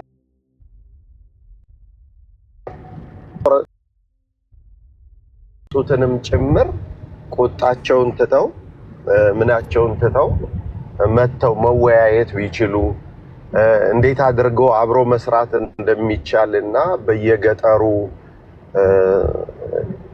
ላይክ አላማቸውን ተነጥቀው ትዳር ውስጥ የተከተቱ ጥቃት ከደረሰባቸው በኋላ ደግሞ ዳግም መኖር እንደሚቻል ማጽናኛ መስጠት የሚችሉ ነገሮች ምናምን ቢኖር በጣም ጥሩ ነው። ስለሁሉ በጣም እግዚአብሔር ይስጥልን፣ ቃለ ሕይወት ያሰማልን። አላማቸው ቅዱስ ነበረ፣ ግን የኛ ሀገሮቹ አካሄዱን አልቻሉበትም። ላይክ ባንዴ ቱግ ብለው እንትን አሉ፣ አድማ ውስጥ ገቡ። ስለዚህ በአድማ በጉልበት በእልህ የሚለው ነገር ቆሞ ጥሪ ብታቀርብና እንደው መተው በረጋ መንፈስ የትኛውን ድንበር ማለፍ እንደማይችሉ ተምረው አብሮ መስራት ቢቻል በጣም ጥሩ ነው እላለሁ። አዎ እኔ ቃለ ሕይወት ያሰማልን ዲያቆን። እኔም እንደው ማስበው እሱ ነው። ከሆነም እኔ በቃ እንደው በክርስትና ስር ሆኖ ክርስትናን በማይቃረን መልኩ እኔ ዋናው ዓላማው ሰው የሴቶች እኩልነት ምናምን እንደው የሴቶች እኩልነት ኢነሴንስ እንደው በትምህርቱም በምኑ ሙሉ ነገር ያገኙ አክቹዋሊ አሁን ላይ ብዙ ጊዜ እንደዛ ነው። ግን የሚጎርልበትን ቦታም ካለ እዛ ላይም ለመስራት ጭቆናው እንዲቀር ምናምን እሱ ላይ ከሆነ ዋናው ነገራቸው ይሄ ክርስትና ይህንን አይቃወምም። ስለዛ ሌላ ክርስትናን የሚቃወሙ ነገሮቻቸውን እየተዉ አብሮ ለመስራት ይሞከራል እንጂ ክርስትናን ወደ ጎን እያደረጉ ዝም ብሎ ወንዶችን እያጥላሉ ምናምን ብቻ እሱ አስቸጋሪ ነው፣ አደገኛ ነው። እሺ መሌ የክብር ስምን አላቅም እንግዲህ ዝም ብዬ የጠራው ልክ ነው። ኦኬ ሰላም ለአንተ ይሁን። ለሁላችን ሰላም ለአንተ የሚሆን። እንዴት አለው ወንድሜ? እግዚአብሔር ይመስገን አለን። እኔ አባት ሁሉ ሰላም ይመስገን፣ አምላክ አለ ነው። እግዚአብሔር ይመስገን። አዎ ያው ሙሉ ስሜ መለሰ ነው። እሺ ያው ለጠቅላላ እውቀት። እሺ መሌ እሺ አመሰግናለሁ አኪዬ። ያው እየሰማው ነበር ከስሩኝና ምናልባት ያው ስለዚህ ነገር ብዙ አላቅም ተሳስቼም ከሆነ ስትል ነበር መጨረሻ አካባቢ ነው። ያው ብዙ ብታይ እንደውም ከዚህ በላይ ፕሮግራም ይዘህ ትሰራበታለህ ብዬ ነው የማስበው። ምክንያቱም ትንሽ ከበድ ያለ ነው ማለት ያው መስመር የሳቱ ነገሮች ስላሉ ነው። አንዷ እንደውም ከነሱ አባል አንዷ ፈጣሪ ሴት ነው የኔ ፈጣሪ ሴት ናት ብላ የተናገረችበት ቪዲዮ በጣም የሆነ ሰሞን ላይ መነጋገሪያው ነው ነበር እና ትንሽ ላይክ እንዳልከው የሆነ ክርስትና መሰረት የሌለው ሰው ወይም መጀመሪያ መሰረቱ ቤተክርስቲያን ያልሆነ ሰው በሆነ ሙቭመንት እየሄደ ያልሆነ መንገድ ውስጥ ይገባልና ላይክ መሰረታቸው ግን መጽሐፍ ቅዱስ ቢሆን መሰረታቸው ቤተክርስቲያን ቢሆን እያንዳንዱን ነገር የሚመዝኑት በመጽሐፍ ቅዱስና በቤተክርስቲያን አስተምሮ ሊሆን ስለሚችል ሜቢ እውቀቱም ከዚህ አንጻር እንዴት አያችሁት ብለህ አንተ ብትጠይቃቸውና እንደዚህ ላይፍ ሰዓት ሰጥተህ ወይ ፕሮግራም አድርገህ ብታወራቸው በጣም ደስ ይለኛል። እና የልጅ ማኛን ካወቃት ከእሷ ጋር ረጅም ጊዜ ጭቅጭቅ ውስጥ ገብተው ነበር ምናምን እና እንደውም ሞር የልጅ ማኛ ይሄ ኢንፎርሜሽኑ ሞር ስለነሱ በደንብ ዲቴል ያጠናችበት ነገር እንዳለ አውርታኛለች። እና ይሄ ነገር ላይክ እንደ ቀላል የሚታይ ነገር አይደለም። አንደኛ ብዙ ቤተሰብ እያፈሩ ነው፣ ብዙ ተከታይ እያፈሩ ነው። እንደተባለው ሀሳቡ እኮ በጣም ደስ ይላል። ሴት ልጅ እንዳትደፈር፣ ለሴት ልጅ ድምፅ መሆን፣ የተጨቆኑ ሴቶችን ድምፅ ሆኖ ለነሱ መገኘት ምናምን ሀሳቡ እንደዚህ ስታየው ከላይ በጣም ደስ ይላል። በኋላ ላይ ግን ወንድ ጠል የሆነ አስተሳሰብ ነው የሚመጣው ማለት ነው። ወንድ ልጅን ከጠላች ደግሞ አንድ ሴት መጨረሻ ላይ ያው የእግዚአብሔርን የፍጥረት እንደመጥላት ነው እና ያንን ነገር ለትዳር በመገዛት ውስጥ ያው ወንድም ሚስቱን መውደድ አለበት፣ ሚስትም ባሏን መውደድ አለባት የሚለውን አስተምሮ ረስተን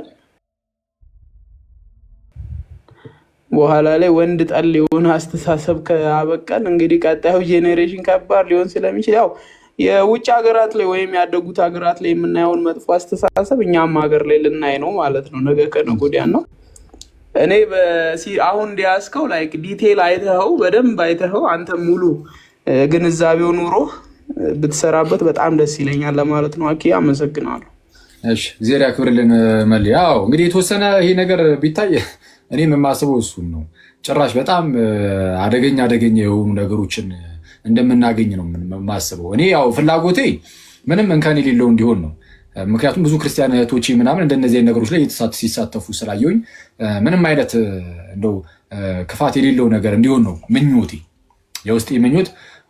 ማነው በቅዱስ ጳውሎስ የሚላል የኔስ ምኞቴ ጸሎቴም እስራኤል ሁሉ እንዲድን ነው ብሎ ይናገራል። እና እኔም አሁን ክርስቲያን እህቶቼ እንደዚህ አይነት ነገር ውስጥ ኢንቮልቭ እያደረጉ ስለሆነ ምንም እንከን እንዳይኖር ነው ምኞቴ ማለት ነው። ግን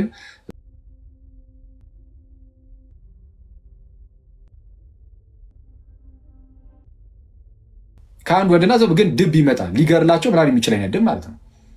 ቢመጣ የሚገርልኝ ድብ ነው የምመርጠው ከዛ ወንድ። ያ ወንድ ምን ይሁን ምን እንኳን ሳያውቁ ማለት ነው። ደፋሪ ሊሆን ይችላል እኮ ይሏል። ኦኬ ደፋሪ ሊሆን ይችላል። እሺ ሶ ዋት? ግን ደፋሪ መሆኑን አረጋግጠሻል? አላረጋገጥኩም። ግን በቃ ሊሆን ስለሚችል ብቻ እኔ ድብ ነው የሚሻለኝ። ደፋሪ የመሆን ፕሮባቢሊቲው ከ50% በላይ ይላል። አንዳንድ ሰው በቃ 70-80%። እኔ ከየት እያመጡት እንደሆነ አላውቅም። እኔ እንደዚህ አይነት ነገርን ሲናገሩ አንድ ወንድ በቃ ደፋሪ የመሆን ፕሮባቢሊቲው ከ70% ምናምን ይሆናል፣ ከግማሽ ፐርሰንት በላይ ነው። አረ እና አንድ ራንደም ወንድ ምንነቱን የማታውቂው ወንድ ብድግ አድርገሽ ከድብ በታች ማየት ከጀመርሽ እንድታዩ የሚያደርጉሽ ሰዎች ካሉ ከእንደዚህ አይነት ሰው በጣም መራቅ አለብሽ ብዬ አስባለሁ። ኖርማል ደፋሪ እንደሆነ የታወቀ ሰው ከሆነ የስ ድቡን አስበልጣለሁ ብትይኝ እንደዚህ አይነት ክርክር ውስጥም አልገባም። አስበልጪ፣ ስለሷ አያገባኝ ብታስበልጪ ማለት ነው። ኦልሬዲ ያ ሰው እንደ እንስሳ ሆኗል። ያልኩት ምንድነው የሳው እንደዛ እንደሆነ የተረጋገጠለት ሰው ከሆነ ከዛ ውጪ ግን ይሄ ነገር ሴቶች ውስጥ ምን አይነት ወይም እህቶቻችን ውስጥ ምን አይነት ነገር ነው እየፈጠረ የሚሄደው? ወንዶችም እንደዚህ የሚሉ ከሆነ ወንዶችም ውስጥ ቢሆን ማለት ነው ምን አይነት ነገር እየፈጠረ ይሄዳል? አሁን ኖርማል አንድ ሰው ዝም ብሎ አንድ ወንድ ተነስቶ አይደለ ፒክ አድርገው ድብ ይበልጣል ከሱ እያሉ ያሉት። ስለዛ የትኛውንም ሰው በመንገዱም በምኑም የሚያዩትን ሁሉ ወንድ አብረሹ የምታስቀድሹ ወንድምሽ ነው። ማይ ሲስተር አብረሹ ከቅዱስ ሚስጥር የምትካፈዩ ወንድምሽ ነው። እና ከዛ ከወንድምሽ ጋር በጣም እንደውም ተቀራርበሽ ተዋደሽ ምናምን እንደዚህ አይነት ነገር የሚሰሩ አንዳንድ ወንድሞች ይኖራሉ። ስለዛ እንደዚህ አይነት ነገሮችን ለመቅረፍ መስራት እንጂ ጭራሽ የትኛውም ወንድ በቃ ባላቆ ራሱ ምናምን እያልሽ ይህ ዝም ብሎ ውጭ ሀገር የሰማችሁትን እያመጣችሁ እንድትን አታድርጉት እንደ በጌታ። እና ንግግሮቻችን ምናምን አሁን ይህ አደገኛ ንግግር ነው፣ ግን እንደው ቢቀር ሲባሉም አይተውትም ዝም ብሎ ይሉበታል። እና ምንድነው የዝም ብሎ ስሜታዊነት ምናምን ጥሩ አይደለም እና አስቸጋሪ ነው። እሺ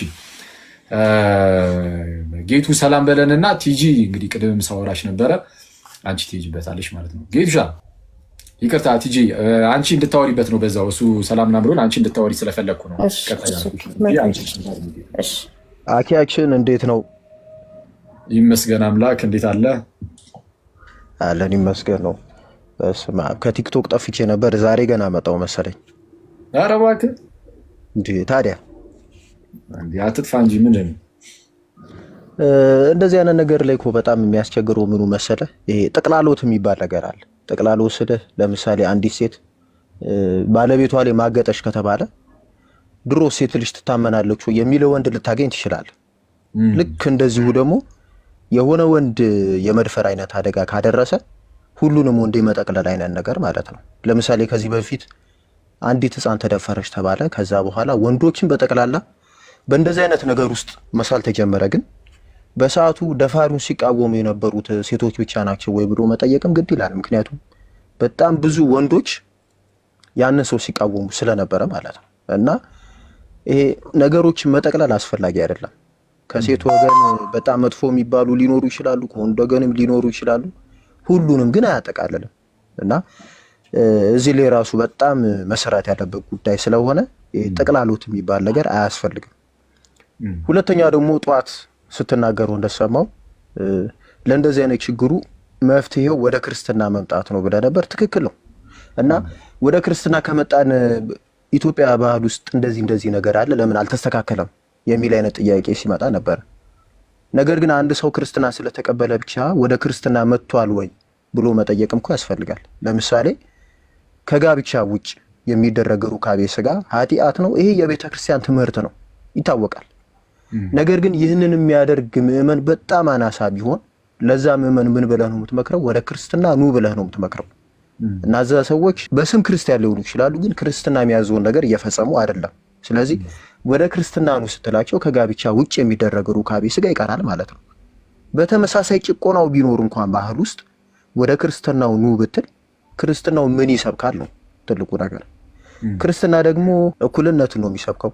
ትዳር ውስጥም ከመጣህ ደግሞ ክርስቶስ ቤተክርስቲያንን እንደወደዳት ባል ሚስቱን ይውደዳት ነው ቢለው በጣም ከባድ ሆነ ትእዛዝ እኮ ነው። ምክንያቱም ክርስቶስ በምን ያክል ልክ ነው ቤተክርስቲያንን የወደደው ነው ትልቁ ነገር። እንደምናውቀው የክርስቶስ ፍቅር በጣም ታላቅ ነው አይደለ? ቤተክርስቲያንን እንዴት እንደወደዳት እኛ ሁላችን ስለምናውቅ ማለት ነው። እና አንድ ባል ሚስቱን በዛ ልክ ከወደደ ሚስቱን በምንም አይነት መንገድ ሊጨቁናት አይችልም። እንደውም ሚስቱ በደል እያደረሰችበት ራሱ ይታገሳታል። ቅዱስ ዮሐንስ አፈወርቅ በዚህ አይነት መንገድ ነው የሚያብራራው። በደል እየፈጸመች እንዲህ እያደረገች እንኳን ታገስ፣ ምክንያቱም ክርስቶስ ታግሶናልና እያለ ነው የሚናገረው። እና ክርስትናውን በሚገባ ከተረዱት ራሳቸውን በክርስትና ህይወት ማኖር ከቻሉ እንደዚህ ያለ ነገር ይኖራል ብዬ አላስብም። እና ብዙ ጊዜ የሆነ ከላይ ደስ የሚል ነገር ብቻ ስለቀረበ ባንቀበለው። ምክንያቱም በጣም ትዳር ጠል የሆነ ነገር እያየው ነው። እንዲህ ካደረገሽ መፍታት ነው። አንተ እንደውም ይሄ ምንድነው ምቱ ቀላል ነው። ከዚህ በፊት በእንደዚህ አይነት ጉዳይ ስናወራ ምቱ ቀላል ነው፣ ከገላመጠኝ እፈተዋለሁ የምትል አይነት ሴትም አጋጥማኛለችና ምን ማለት ነው እንደዚህ አይነት ነገር? ምክንያቱም ሰው ይበሳጫል፣ ይናደዳል፣ ያዝናል፣ ይተክዛል። እንደዚህ ያሉ ነገሮች ደግሞ ያጋጥማሉ። ሰው በእንደዚህ አይነት ሁኔታ ውስጥ የሚያደርገው ነገር አይታወቅም። ይህንን ነገር አስቦ ችግሮችን መፍታት ሲገባ እንዲህ ካደረገሽ ፍቺው መከልከል መብትሽ ነው አይነት ትምህርት ነኝ ትዳርን ለመበጥበጥ ነው ብዬ ነው ማስበው። እና ለምንም ነገር መነጽሩ ክርስትና ቢደረግ ለማለት ወዳለሁ። ይብቃኝ። አኬ እግዚአብሔር ያክብርልን። ጌትሻ አመሰግናለሁ። እናመሰግናለን። ቲጂ ሰላም ላንቺ ይሁን። እንኳን ደህና መጣሽ። በድጋሚ ነው ማግኘሽ። እንግዲህ አሁን በድጋሚ ተገናኘን ዛሬ። እንዴት አመሻህ? እንዴት አመሻችሁ? አለ ለመጀመሪያ ጊዜ ነው ቲክቶክ ላይቭ ላይ የገባችሁ፣ ግን በአንድ ቀን ውስጥ ሁለት የገባች በመጀመሪያ ቀን እዩት። የርዕሱን ሴንሲቲቪቲ በጣም ከባድ ነው። እሺ አክቹዋሊ እኔ ብዙ ማውራት የምወድ ሰው አይደለሁም፣ ግን ዛሬ ብዙ ላወራ ነው መሰለኝ። አሁን እንኳን ላይቭህን እየተከታተልኩት ነበረ እና አክቹዋሊ ፎር ዘ ላስት 1 year ምንም ድምፄን አጥፍቼ ነበረ የምከታተለው እያንዳንዱ ላይቭ ያንተንና ዛሬ መጥቻለሁ። እንግዲህ ግን አሁን ጥያቄ ነው ከጥያቄ ነው የምጀምርልህ። እሺ አሁን ካነሳኸው ማለት ነው የመጀመሪያው ነገር ዋሪፍ ይሄ ፌሚኒዝም ትክክል ባይሆንና ግን ደግሞ አሁን ክርስትናው እያወራው ያለው ነገር ወይም ደግሞ የሚሰብከው ነገር ወይም ኦርቶዶክስም የሚለውን አክቹዋሊ ብዙ ጥያቄዎች የአንደኛ ቆሮንቶስ እና ኤፌሶን 5 ላይ ነው አይደለም የሚነሱት። እነዚህ አብዛኞቹ አክቹዋሊ እዚህ ሴቶች ኩንለት ላይ እሱ ጥሩ ሆኖ ሳለ ነገር ግን ፌሚኒዝም እኩል ትክክል ካልሆነ ግን ደግሞ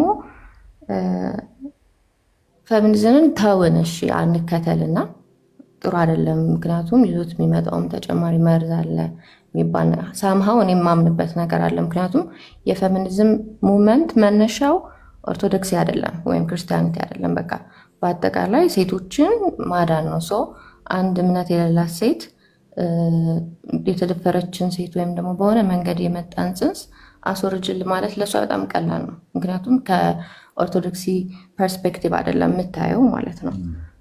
ሶ ኦብቪየስሊ እኛ ማንቀበለው እና ትክክል ያልሆነ እንደ ኦርቶዶክስ ስታየው ትክክል ያልሆነ ብዙ ነገር ይኖራል እና እስኪ ለእኛ ሴቶች አሁን ለእኛ የሚከተሉንም ሴቶች እንደው እሱም ትክክል ካልሆነ ቤተክርስቲያንም እየቆመችልን ካልሆነ አሁን ማየት ያለብህ ብዙ ሰው የሚኖረው ገጠር ነው እንጂ ከተማ አይደለም።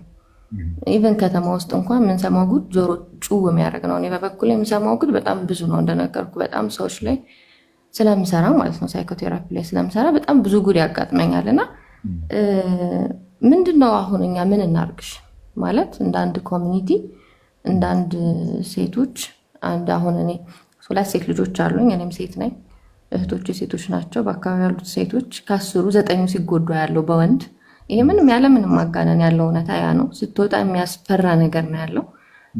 ሳምሃው አንዳንድ አካባቢዎች ከሰው ድብን ለማስቀደም የሚያስገድድህ አይነት ሜንታሊቲ የሚፈጥርብህ ነገር ማለት ነው። እንዴ ወንዶች ሁሉ አውሬ ሆኑ እንዴ የሚያስብል ማለት ነው። እና እሺ ፌሚኒዝም ካልተከተልን ቤተክርስቲያንም በዚህ ጉዳይ ምንም በቃ በትክክል እየሰራችበት ካልሆነ መጽሐፍ ቅዱስ ትክክልም ቢሆን ግን ሰዎች ሚስ ኢንተርፕሬት አድርገው ለራሳቸው ጥቅም ሲጠቀሙበት ዝም እየተባለ ከሆነ እኛ ምን እናርግ? አሁን አንተም እንግዲህ ነገር ይኖርሃል፣ ልጆች ይኖርሃል እና ምንድነው መደረግ ያለበት? 3 ጥያቄዎች ነው ያሉኝ አክቹሊ። ልጨርስ ወይስ ትመልስ? እሺ እንዴት ይሻላል? እሺ እንትን እያልን እንሂድ። ለምሳሌ አሁን አንቺ ምን ታደርጊያለሽ?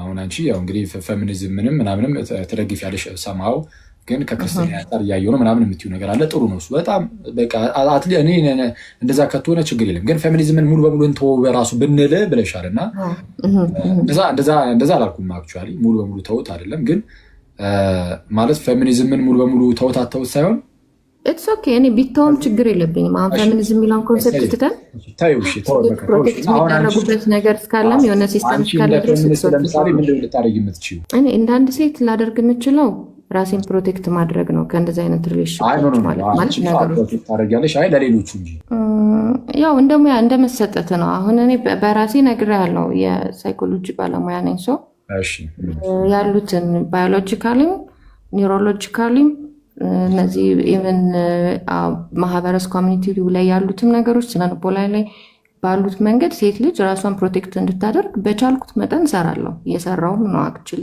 ስለዚህ አሁን አንቺ አሁን ይህንን ለመስራት ፌሚኒስት መሆን አይጠበቅብሽም አይደል?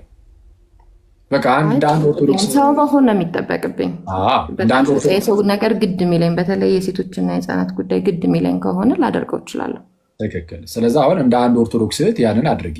ሌሎችም የትኛውም ክርስቲያን ለምሳሌ በክርስትና ስር የሆነ እንደዚህ አይነት ነገር መቋቋም ያለበት ማህበር ምናምን ነገር ለምሳሌ ካለ ቢቋቋም ምንም ጤናማ ነው። ምን ችግር አለው? እንደነዚህ አይነት ነገሮች ላይ ቶሎ ግንዛቤ የሚሰጥ ምናምን እኔ እንደውም እንኳን ይህንን ርዕስ አነሳችሁ አክቹዋሊ ቅድም ብለሽኝ ነበረ። ታዲያ አሁን እኛ ወይ የሆነ ነገር ብናደርግ ምናምን ስትይ ነበር እና ወይ እስቲ ጠንከር ያላችሁ እንደው ክርስትናችንን እናስቀድማለን የምትሉ እህቶች አንድ ላይ ሆኑና ወይ እንደዚህ አይነት ነገር ጀምሩ። ይሄን ሀሳብ ለምን እንዳነሳው ታውቃለህ? እኔ ማለት ነው አሁን ይሄ እግዚአብሔር በሚያውቀው ማለት ነው ወንድ ሴት ምናምን ብዬ የምለየውም አይደለም። በቃ ወንድ ልጅ ራሷ ነው ይላል አይደለ?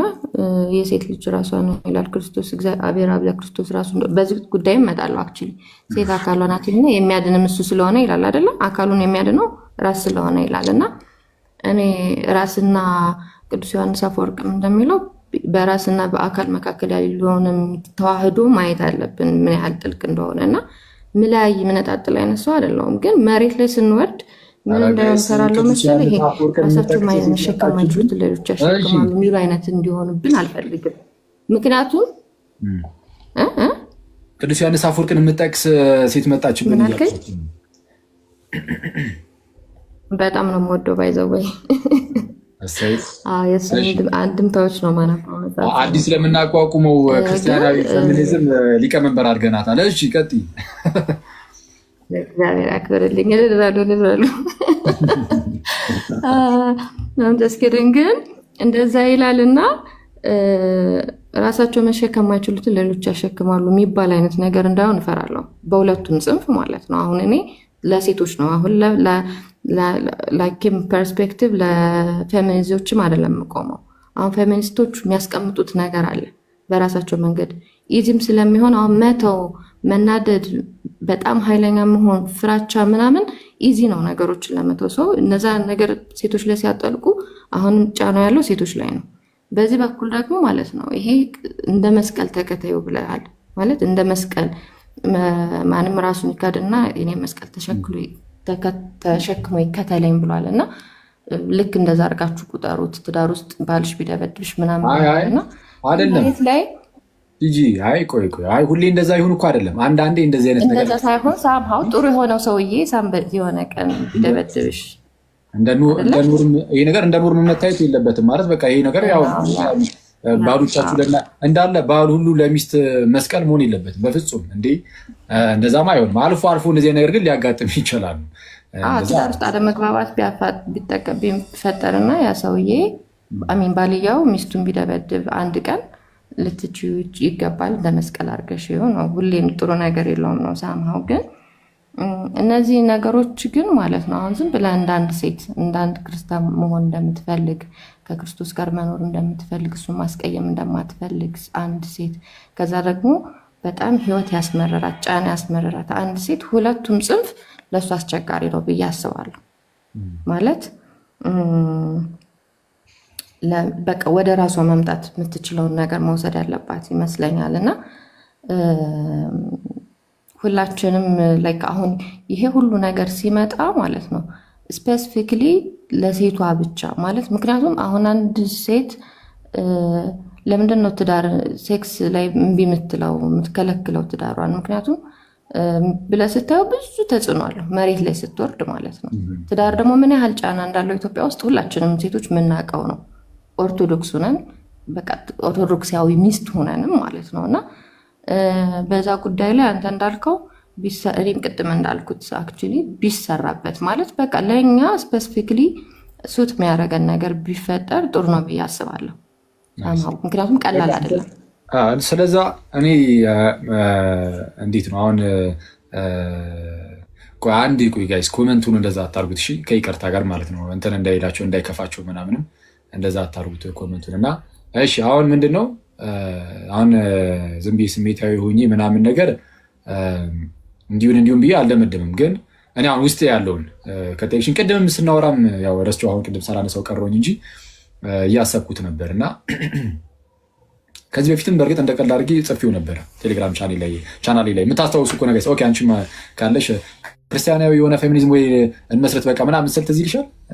አንበሹ ነበር ቲጂ እንግዲህ ካነበብሽው ማለት ነው ቴሌግራም ቻናል ላይ አለች ቲጂ። ይቆራረጣል ይቆራረጣል፣ በደንብ አይሰማም። እሺ ክርስቲያናዊ የሆነ ፌሚኒዝም በቃ እናነሳሳ ወይ ደግሞ ምናምን ነገር ብዬ ነበር እንደቀል የሆነ ሰዓት ላይ ቴሌግራም ቻናል ላይ አንበበሽው ከነበረ።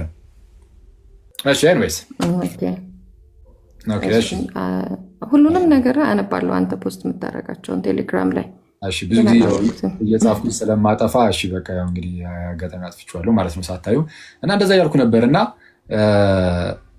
ይቆራረጣል እኔ ጋር ብቻ ነው ሌሎቻችሁ ጋር ይቆራረጣል እንዴ ጋይስ?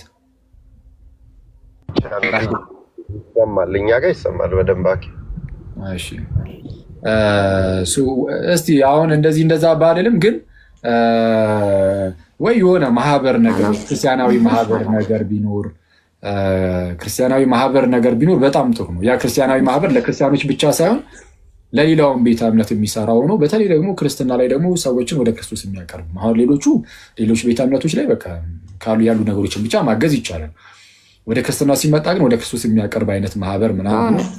አሁን እኔ ይህንን ነገር አደርጋለሁ አላደርግም ያው ግልጽ ነው። ግን ማለት ማህበር ምናምን እኔ አላቋቁም። ያው ሁሉም ነገር ላይ እኔ እንደነዚህ አይነት ነገሮች ላይ አሁን እኔ ሙያዬም አይደለም ያው እንግዲህ ጸጋዬም አይሆንም እንደነዚህ አይነት ነገሮች ላይ አትሊስት ግን ምን ማድረግ እችላለሁ እንግዲህ በሚመጣው ሰው በምናምንም ማነሳሳት ይችላል። እንደዚህ አድርጉ እንደዚህ ይሁን ምናምን ማስተዋወቅ ሊሆን ይችላል ምናምን ነገር አዌርነሱን መፍጠር ምናምን አብሬያችሁ እንትን ማለት ግን ይችላሉ። ለምሳሌ እኔ ብቻ ሳልሆን በዙሪያ ያሉ ወንድሞቼ ሁሉም ይህንን ማድረግ ይችላሉ። እና አሁን እንደዚህ ነገር እናደርጋለን ብዬ እየደመደምኩኝ አይደለም። ግን አሁን ውስጤ የመጣው ነገር ግን ወይ እንደዚህ ቢሆን ምናምን የምትችሉ ከሆነ አሁን ለምሳሌ አንቺ ያለሽ ልክ እንዳንቺ አይነት ጠንከር ያሉ ክርስቲያኖች ካሉ ምናምን ሰብሰብ ብላችሁ እንደዚህ ብታደርጉና ከዛ በኋላ አዌርነሱን ለመፍጠር ሁሌም የምትሰሩ አይነት ምናምን ብትሆኑ የራሳችሁ የሆነ የቲክቶክ ምናምን ብቻ ማህበራዊ ሚዲያ ላይ ኖራችሁ ምናምን አዌርነሱን የምትሰጡ ምናምን ያውም ስትሰጡ ደግሞ ክርስቲያን ከመሆናችሁ አንጻር እንደ ቤተክርስቲያን ትምህርትም ስለሚሆን ከመጽሐፍ ቅዱስም ከሙከራ እያደረጋችሁ ስለምትሰጡ እኔ በዛውም እኔ ኖርማል የሴቶች ጭቆናን ብቻ ሳይሆን ሰዎችን ወደ ክርስቶስም ታቀርቡበታላችሁ እና እንደዛ ማድረግ የምትችሉ ከሆነ ምናልባት እንደዛ ማድረግ እንችል ይሆናል።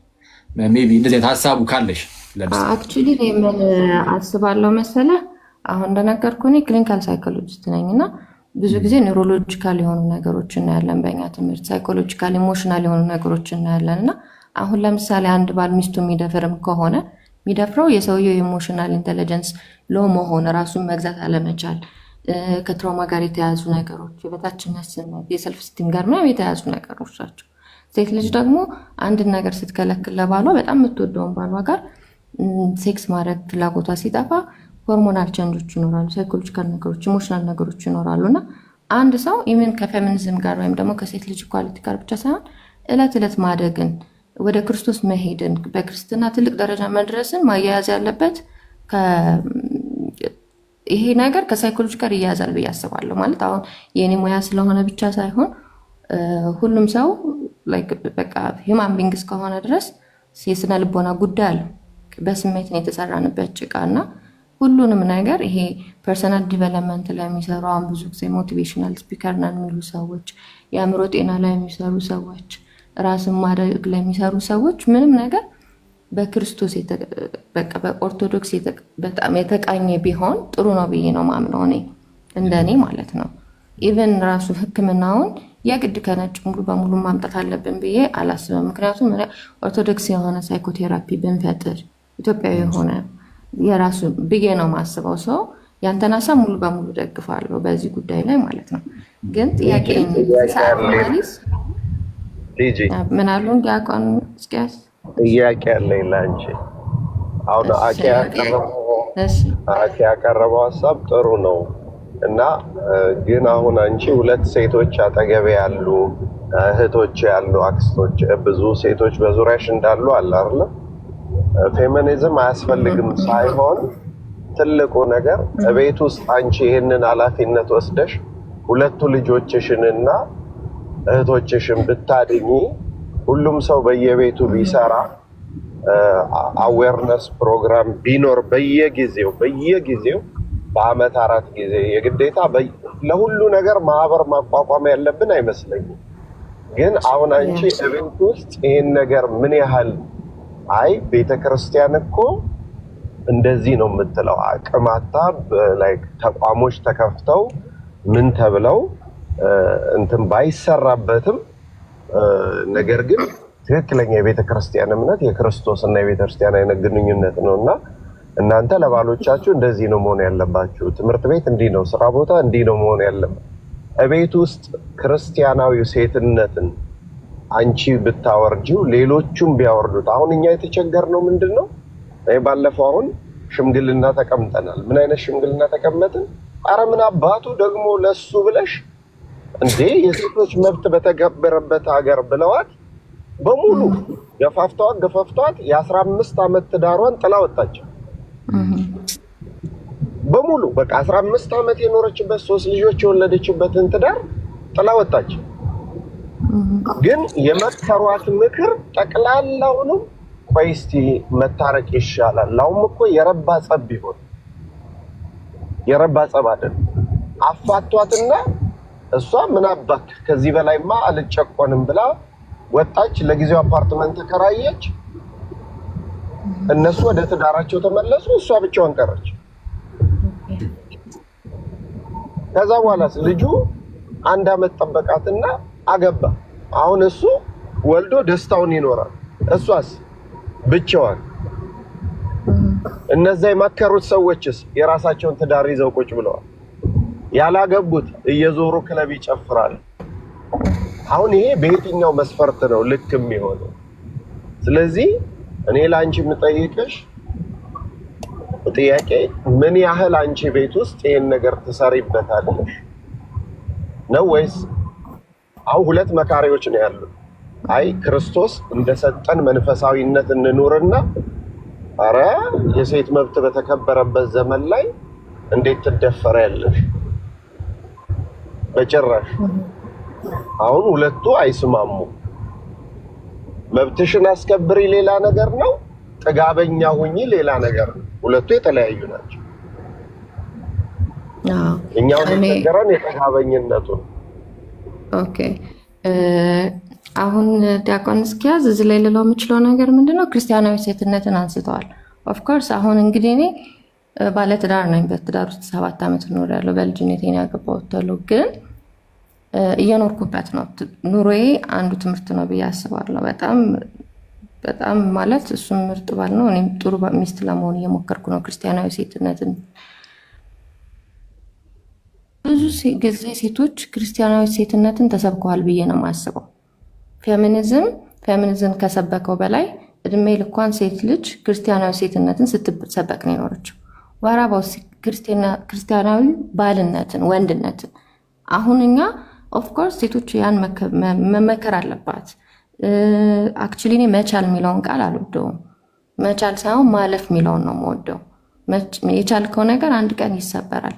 ልክ እንደዛ ሁሉ ቻይ ምናምን የሚለውን ነገር ሳይሆን ግን ምን አለበት አሁን ወንድ ልጆቻቸውን ሲያስተምሩ ሴቶች ክርስቲያናዊ ወንድነትን፣ ክርስቲያናዊ ባልነትን ቢያስተምሯቸው እናቶች ማለት ነው።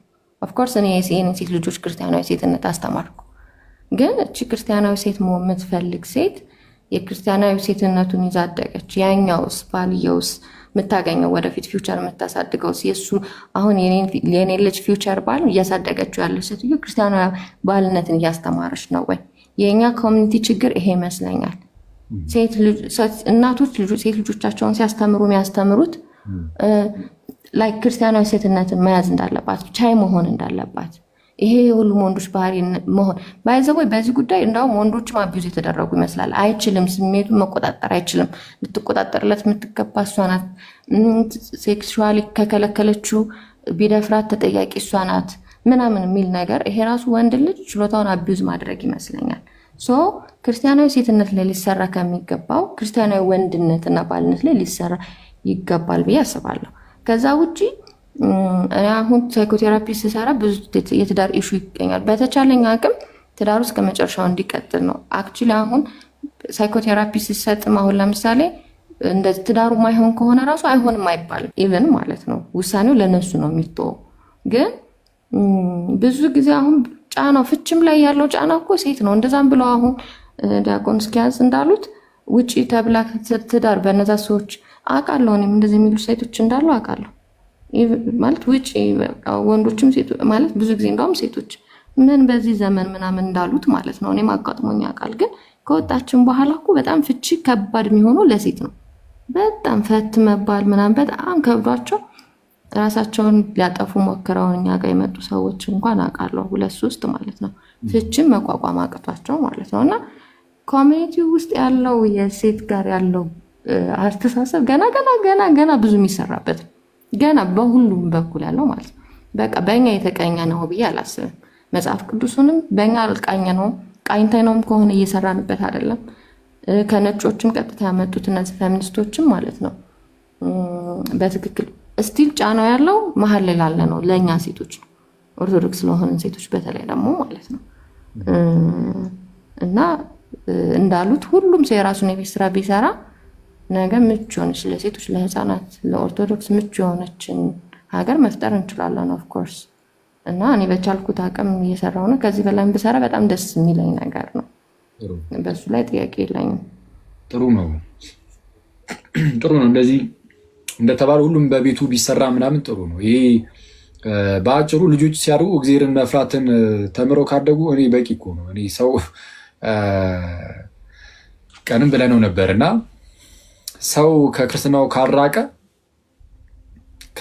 ካራቀ እንደዚህ አይነት ነገሮች ላይ ጭራሽ በቃ አይገባም። ሲጀመር ማለት ትዝም አይሉም። እኔ ሁሌ ከቅዱስ ሚስጥር የሚሳተፍ ሰው ከቅዱስ ሚስጥር መሳተፍ ማለት ነው ነገራችን ላይ ገብቶት ተረድቶት ማለት ነው። ዝም ብሎ ይሄ በልምድ እየሄደ የሚወስደው ሳይሆን ገብቶት ምንድነው ክርስቶስን እያሰበ ያንን ነገር የሚያደርግ ሰው ሁሌም ቢሆን ለሚስቱ በቃ ምቹ ነው የሚሆነው። ምንም ይሄ ማለት ግልጽ ነው። እና ስለዚህ አሁን የልጆች አስተዳደግ ላይ ምናምን የሆነ ሰዓት ላይ ጥፍት ስለምንል ከቤተ ክርስቲያን እግዚአብሔርን መፍራትም እግዚአብሔርን መውደድ ምናምን ከውስጣችን እየጠፋ ይሄዳል። ሌሎች ነገሮችም እየጠፉብን ይሄዳሉ። እና እሱ ትክክል ነው። ሁሌም ቢሆን አስተዳደግ ላይ ጥሩ መሆን አለበት። ይህ ምንም በቃ ግልጽ ነው። አሁን የየራሳችን ኃላፊነት አለብን። ቤተክርስቲያን የራሷ የሆነ ኃላፊነት አለባት ምናምን። ይሄ ሁላችንም በቃ የሆነች ነገር ኮንትሪቢዩት ማድረግ የሆነች ድንጋይ ነገር ጣል ለማድረግ ጥሩ ቤት ይወጣል። ከዛ በኋላ ጥሩ ነገር ይታነጻል። ምናልባት ደግሞ እንዳልኳችሁም ይሄ ሰብሰብ ተብሎ ምናምን ነገር እንደዚህ ነገር ፍላጎት ያለው ሰው ካለም ወይ እኔ ራሴ የማውቃቸውን በደንብ የማምንባቸውን አይነት እህቶች ምናምን አድርጌ ከዛን ከእናንተ ጋርም እንደዚህ አገናኝቻቸው ምናምን መሀል ላይ የሆነ ዝም ብሎ እንደዚህ እየተነሳ ብቻ ሽፍት የሚያደርግ እንዳይሆን ግዴታ የሆነ ማህበር ምናምን ተብሎ እንትን መባል አይጠበቅበትም። ግን የሆነ ስብስብ ግን ይኖረውና ከዛ በኋላ እዚህ ላይ በደንብ የሚሰራ ሰው እንድትሰሩ ማድረግም ይቻላል። ስለዚህ አሁን እኛ ደግሞ አብረን የምንደግፈው ነገር ካለ በዛ መደገፍ እንችላለን። እና ምናልባት ደግሞ ይሄኛው በደንብ የሆነ እግዚአብሔርን የሚፈራ አይነት እንቅስቃሴ ከሆነ እግዚአብሔርን በጣም የሚያይ አይነት ክርስቶስን የሚወድ አይነት እንቅስቃሴ ከሆነ በጣም እንደዚህ አሁን የሚያስጨንቁ ዝም ብሎ የሚረብሹ የሚያውኩ አይነት እንቅስቃሴዎችንም የመሸፈን አቅም ደግሞ ሊኖረው ይችላል። ጥሩ ነው። እና ዲያቆን አይ ቲንክ እንዴት ነው አልወደዱትም መሰለኝ እንትኑን የስብስብ አይነት ነገር መሆኑ ወይስ አልተረዳሁትም? አይ በጣም አሪፍ ነው። ግን እኔም አልወደው ምን መሰላኬ ለሁሉ ነገር ማህበር ማቋቋም የለብንም። አሁን ለምሳሌ በአመት 4 ጊዜ በአመት 6 ጊዜ ከተሞች ተመርጠው አሁን እዚህ ያሉት አሁን አንተ ቴሌግራም ላይ እንኳን ጥሩ ክርስቲያኖች ጠንካራ ክርስቲያኖች ተመርጠው ከተሞች ተመርጠው የገጠር ከተሞች ሊሆኑ ይችላሉ። አዌርነስ ፈጥሮ ከዛ በኋላ በሚቀጥለው ደግሞ ተዘጋጅቶ ነው እንጂ ማህበር ከተደረገ ትልቁ ችግር ምንድነው? ኮሚቴው ስራ ሳይሰራ በፊት ብዙ ነገር እንትን ይላል። አሁን አንድ ገጠሬ ሰውዬ አለ ወደዚህ ወደ መራቢቴ አካባቢ ስሙ ጠፋኝ፣ ቪዲዮን ፈልጌ ልክልሃለሁ። ብቻውን ሀገር የሚመራ ምንም ያልተማረ ገጠሬ ነው። ሴትና ወንድን እኩል አድርጎ የሚያኖር እኩል የመጫወቻ ቀን፣ እኩል የትምህርት ቤት መሄጃ፣ ብዙ ነገር የሚሰራ ሰው አለ። ግን በቃ ምንም አትሰማም። ሽማግሌ ነው እንግዲህ። እና አሁን አኬ የአንተ ቴሌግራም በጣም ይመቻል፣ ጥንካሬ ያለው የግዴታ አዲስ ኮሚቴ መፍጠር የለብንም። ፌሚኒዝሞቹም በእውነት ለመለወጥ ከሆነ ላይክ ይሄ ትውልድ ለመለወጥ እስኪ አሁን አንተ ራስህ አንድ ሀሳብ ላቀርብልህ። አስገድዶ የደፈረ ወንድ ይታሰራል። ምን ይላል? ይፈረድበታል። አማላ የገደለች ሴት ምንድነው የምትደረገው? ቆይ ምን ላይክ ተመልከት። አማላው ከተማለለላት ልቡን ካጣ በኋላ ሀብቱን ንብረቱን ሁሉን ነገር አሳጥታ አረቄ ውስጥ ወይም ደግሞ ጎዳና ተዳዳሪ ያረገችውስ ምንድነው የምትደረገው? እውነት ነው። አሁን ማጥፋት ያለብን ኃጢአት የሚሰራ ትውልድ ነው ማጥፋት ያለብን ወይስ ፉክክር ነው የተያዘው? እኔ ያልተስማማሁት እሱ ላይ ብቻ ነው። ትውልድ ለመቀየር ከሆነ እንስራ ተባብረን። ቤተክርስቲያኒቱ ሁላችንም ሆ ብለን ከቤተክርስቲያንም መጠበቅ አይጠበቅብንም። እኛ ራሳችን የቤተክርስቲያን ልጆች እስከሆነ ለዚህ ለተቀደሰ ዓላማ መብት አለን፣ ብዙ መብት አለን። ግን አሁን አሉ አይደል እንዴ አሁን በዚህ ትውልድ ዝንጥ ብላ 5 ኮከብ ሆቴል ሄዳ ተቀምጣ በቃ ሰላማዊ ሰው መስላ ገላው ትሄዳለች፣ ዘርፋው ትሄዳለች። ለሱስ የወንጀለኛ መቅጫ ህግ አለ። እና እልህ የተገባው በቃ ከፈለክ ወልዳለሁ ከፈለክ አልወልድም፣ ገንዘብ ካለኝ ደግሞ አንተን የምፈልግህ ልጅ እንድትወልድልኝ ብቻ ነው። ከዛ ውጪ ጉሬዛ ነህ ጎሬላ ነህ። ትዳር የሚጠላ ጨዋነትን የሚጠላ ትውልድ ነው እየፈጠሩ ያሉት። ዲያቆን ካላቋረጡ እነሱ እኔ አዌርነስ ከማህበር ይልቅ አዌርነስ ላይክ አንተ ራስህ አዘጋጅተህ በዚህ ጊዜ ጉዞ እናደርጋለን፣ ሩጫ እንሮጣለን፣ ጥቃት እንዲቆም፣ ህፃናት ያለ እድሜ እንዳያገቡ፣ እዚህ ከተማ ላይ ደግሞ እንዲህ አይነት ትምህርትና ብዙ መስራት ይቻላል። ግን መጽሐፍ ቅዱስን ሳይለቅ ነው እንጂ አይ ቅዱስ ጳውሎስ የጻፈው መልእክት ከ1000 ዓመት በፊት የተጻፈ ነው ለኔ አይሰራም አይነት ጉዞ አይመችም። ጥሩ ነው። ግን ይሄ አሁን እንትን ሰዎች ኃጢአት እንዲጸየፉት ማድረግ አሁን ቅድም ይሄ በቃ ወደ ክርስትናው እንዲቀርቡ ማድረግ ማለት ነው። እኔ ያው እሱ በጣም ነው የሚያስማማን። እኔ ከሁሉም ኃጢአት ያርቃል። ደግሞ የእህቶችንም ችግር ነው ያነሱት አሁን እና እንደዚህ አይነት እህቶች አስቸጋሪ በጣም አደገኛ እህቶች ይኖራሉ። እንደዚህ አሁን እንዳሉት አይነት ነገር ያደረገችን እህት በጣም ብዙ ሴቶች ሊደግፏት ይችላሉ። ደግ አደረግሽ የሚሉ ሴቶች የሀገር ነው ያሉት አሁን ሚዲያው ላይ መጥፎ ነገር ያደረገውንም ወንድ ደግሞ ጥሩ አደረገ ደግ አደረገ የሚሉ የሀገር ወንድ ነው የምናየው። ማለት እንግዲህ ለመጻፍ ያህል ሊሆን ይችላል፣ ወንዱም ሴቱም እንደዛ የሚለው ያው ከልባቸው ላይሆን ይችላል። ግን እንደዛ እንዲጻፍላቸው ካደረገ ራሱ ማለት ሙዱ ከመጣላቸው ራሱ እንደዚህ በክፋት ነገር ለመተባበር በጽሁፍ ደረጃ ራሱ ሙሉ ከመጣላቸው እሱ ራሱ ማደገኛ ነው እና ቀስ በቀስ ማህበረሰቡን ወደ እግዚአብሔር ወደ ክርስቶስ ከቀረብን ብዙ ነገሮች ኦፍኮርስ እንትን ይላሉ። ግን ያ እንዳለ ሆኖ ደግሞ ከስር ቶሎ ያው ይሄ በአንድ ጀንበር የሚመጣ ነገር ስላልሆነ ያ አዌርነሱ ደግሞ ስለሚያስፈልግ እንግዲህ ዲያቆን ወይ እንዳሉትም ቢሆን ተደርጎ አሁን እንኳን ያው ቅድም እንዳልኩት እንደዚህ ነገር እንመሰርታለን አይደለም። ለምሳሌ ቢሆን አይነት ነገር ነው። ኢቭን በቤተክርስቲያናችን ውስጥ ራሱ ለምሳሌ በቤተክርስቲያን ውስጥ የተበደለች የሆነች እህት ብትኖር ለምሳሌ የሆነ ካህን እንደዚህ አደረገ የሚባል ነገር ቢሰማ ለምሳሌ አንዲት እህት ያቺ እህት መቼስ ምንም አታወጣውም ተብሎ ጸጥ ሊባል ይችላል። ግን እንደዛ መሆን የለበትም። ሄዳ የምትናገረው ሰው ራሱ ቢኖር ክርስቲያን የሆነ አሁን እንደዚህ የሆነ ማህበር የሚመስል ነገር አሁን ምናምን ሲኖር ጥቅሙ እሱ ነው። በጣም እንደዚህ አይነት ቆይ ይህንን በውስጥ ማወራወታለሁ ዲያቆን እኔ አሁን በጣም ብዙ ነገሮች ማህበር ስለሚሆን እንደ ሳፖርት ሲስተም ማድረግ ቢቻል እኔም አሁን በዚህ ጉዳይ ዲያቆን ባሉት ጉዳይ እስማማለሁ። ማህበር በሚል ከሚለው ይልቅ እንዳልከው ጥቃት የሚደርስባቸው ሴቶች ምናምን ሲኖር ሳፖርት ሲስተም ቢኖር የሆነ ዝም ብሎ እንደው ስልስል ነገር ብቻ ነው። አሁን ንስሐ አባቴ ጋርም እያወራን የነበር አንድ ጉዳይ አለ። ሴቶችን አሁን ንስሐ አባቶቻቸውን በዚህ ጉዳይ አዌርነስ መፍጠር ሴቶች በጣም አሁን ክርስቲያናዊ ሴቶች ለንስሐ አባታቸው ግልጽ የሚሆኑትን ያክል ለማንም ግልጽ አይሆኑም እና እንዲህ አይነት ጥያቄ ሲመጣ በቃ ትዳር ውስጥ ሆና በትዳሯ ደስተኛ ያልሆነች ሴት ማለት በጥቃት ምክንያት በአቢዩዝ ምክንያት ምክንያቱም እያወራን ያለ ነው እሱ ስለሆነ እንዲህ አይነት ነገሮች ሲኖሩ ሳፖርት ሲስተም ቢኖር አንደኛ፣ ሁለተኛ ደግሞ ንስሐ አባቶቻቸው እንዴት ነው መመለስ ያለባቸው ሚለው ማለት ነው። ከቤተክርስቲያኑ ትምህርት መሰረታዊ ትምህርት በተጨማሪ እንዴት ነው እነዛን ሰዎች ሳፖርት ማድረግ የሚችሉ እና እንደዚህ አይነት ሲስተም መቋቋም ቢችል ማለት ነው ጥሩ ነው ብዬ አስባለሁ እኔ እንደው ከማህበሩም ማለት ነው። ከዛ ውጭ ግን ዲያቆን ባሉት ሀሳብ ለመስጠት እነዛ ከቤተክርስቲያን ውጭ የሚጋቡትን ቅድም ጥጋብም ያሏቸውን ሴቶች ካሉ ኦብቪየስሊ አሉም እንደዛ አይነት ሴቶችም አሉ። እነሱ ሴቶች ካሉ እነሱን ሴቶች እኮ አወጣን በቃ እሱን ሀሳብ አወጣ ነው። ግን አሁን ባለው ሁኔታ መቼም በጣም ቆሻሻን ውሃ ንጹህ ውሃ ከላይ ስንጨምርበት እየጠራ ይወጣል አይደል? ልክ እንደዛ ሁሉ እነሱን በመርገም እነሱን በማንቋሸሽ ጊዜያችንን ከምንወስድ በጥሩ ነገር መቀየር ብንችል እና እንዳልከው ሁላችንም በየፔጃችን በዚህ ጉዳይ ላይ አዋርነስ መስጠት እንድንችል ሁሉም ሰው እንዳሉት አንተም ብዙ ፎሎወር ያላቸውም ሰዎች ማድረግ ቢችሉ ሁሉም እንደዛ ጥሩ ነው ብዬ አስባለሁ። እና ጥያቄ ልመለስ በጣም ጥሩ ነው እኮ ይኸውልሽ ምንድን ነው መሰለሽ ትንሽ አሁን እኛ አሁን አኬ እነዛ 44 ሙሽሮች መቼም እነ ዲያቆን ኃይሌ ጥሩ ኢንቨስት አድርገውባቸው ነው አይደል በአንድ ቀን ሊጋቡ የቻሉት።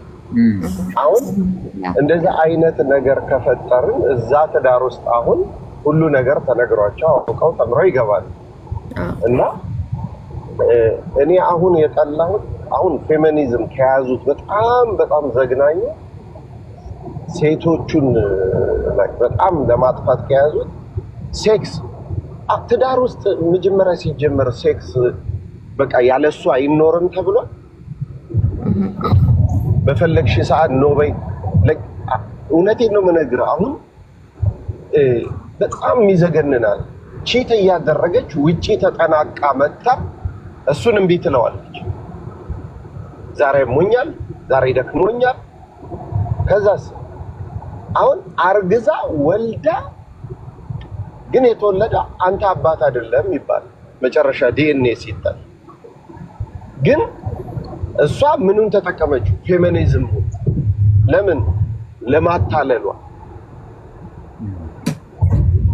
አሁን እዚህ ቦታ መጥራት ይቀርብኝና እዚህ አሜሪካ ውስጥ አንድ ልጅ አለ የወለደውን ልጅ ተነጥቆ አሁን ሆምለስ ነው ልጁ። በቃ ቤተክርስቲያን በጠራራ ፀሐይ ጠጥቶ ነው የሚመጣው።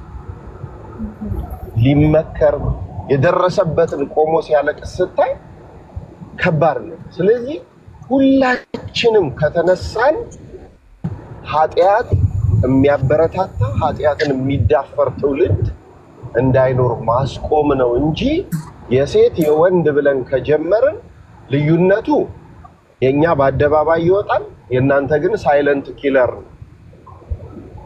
በቃ ወንዱ ወጥቶ አያለቅስም፣ ምን አይልም፣ አረቄ ውስጥ ተደብቆ ጠጥቶ ይሞታል፣ ራሱን ጠልቶ ይሞታል። እና ማቆም ያለብን ክርስቲያናዊ ወንድ እንፍጠር፣ ክርስቲያናዊ ሴት እንፍጠር እንጂ ይሄ አንድ ሰው ትዳር ውስጥ ከገባ በኋላ እውነቴን ነው ነግራችሁ ሩካቤ ስጋው ይሄ እንትኑ አሁን እናንተ የምትሉት ላግጀሪ ላይፉ የለም። ኃላፊነት ነው ትዳር። ትዳር ደስ የሚል መስቀል ነው። ለምሳሌ 24 ሰዓት አለ። ከ24 ሰዓት ውስጥ እንደው ሚኒመም ከተባለ 5 ሰዓቱ እንቅልፍ ነው። 21 ሰዓት አለ። ከ21 ሰዓት ውስጥ 8 ሰዓቱ ስራ ነው። 13 ሰዓት ሆነ። የቀረው 11 ሰዓት ነው። በዛ 11 ሰዓት ውስጥ ባለትዳሮች ምንድነው ያደረጉት? እሷ ቤቱን ስታሰናዳ እሱ የሆነ ነገር ሲያደርግ 2 ሰዓት 3 ሰዓት ቢኖር ነው። ልጅ ከመጣ በኋላ ደግሞ ያም ሰዓት የለም። እንደሚሰሩት ስራ አሁን ለምሳሌ አሉ ቤተክርስቲያን የሚመጡ ዶክተሮች በሳምንት ውስጥ 12 ሰዓት ለ5 ቀን ምናምን ይሰራሉ። 12 ሰዓት 6 ሰዓት ይተኛሉ፣ 8 ሰዓት። ከዛ ሲነሳስ ልጆቹ አሉ ምን አሉ። መቼ ነው ይሄ እናንተ የተጨነቃችሁለት? ልክ እንደ ጎረምሳ ሌሊትና ቀን ሴክስ። ይሄ ርዕስ መሆን አይችልም። በፈለገችው ሰዓት ትውለድ አትውለድ ርዕስ መሆን አትችልም። ልጆች የእግዚአብሔር ስጦታ ናቸው። እንኳን ተጠንቅቀን ቀን ቆጥረን በዚህ ቀን ነው የምወልደው ፕላን አውጥተን አይደለም፣ በስነ ስርዓትም ተጸልዮም ላይገኝ ይችላል። ስለዚህ አሁን ማድረግ ካለብን አኬ እንዳለው አንደኛ አንተና ልደት የጀመራችሁት ርዕስ ትውልድ ነው። እሱ የጀመረው ራስን ማርካት የሚለው ነው። በጣም ብዙ ሰው በዚህ ሱስ ተመቷል። አንተ ደግሞ ችላ ሳትል፣ ምክንያቱም ይሄ ነገር አቅጣጫውን ከሳተ ለቤተ ክርስቲያን ነው ጠላት የሚሆን።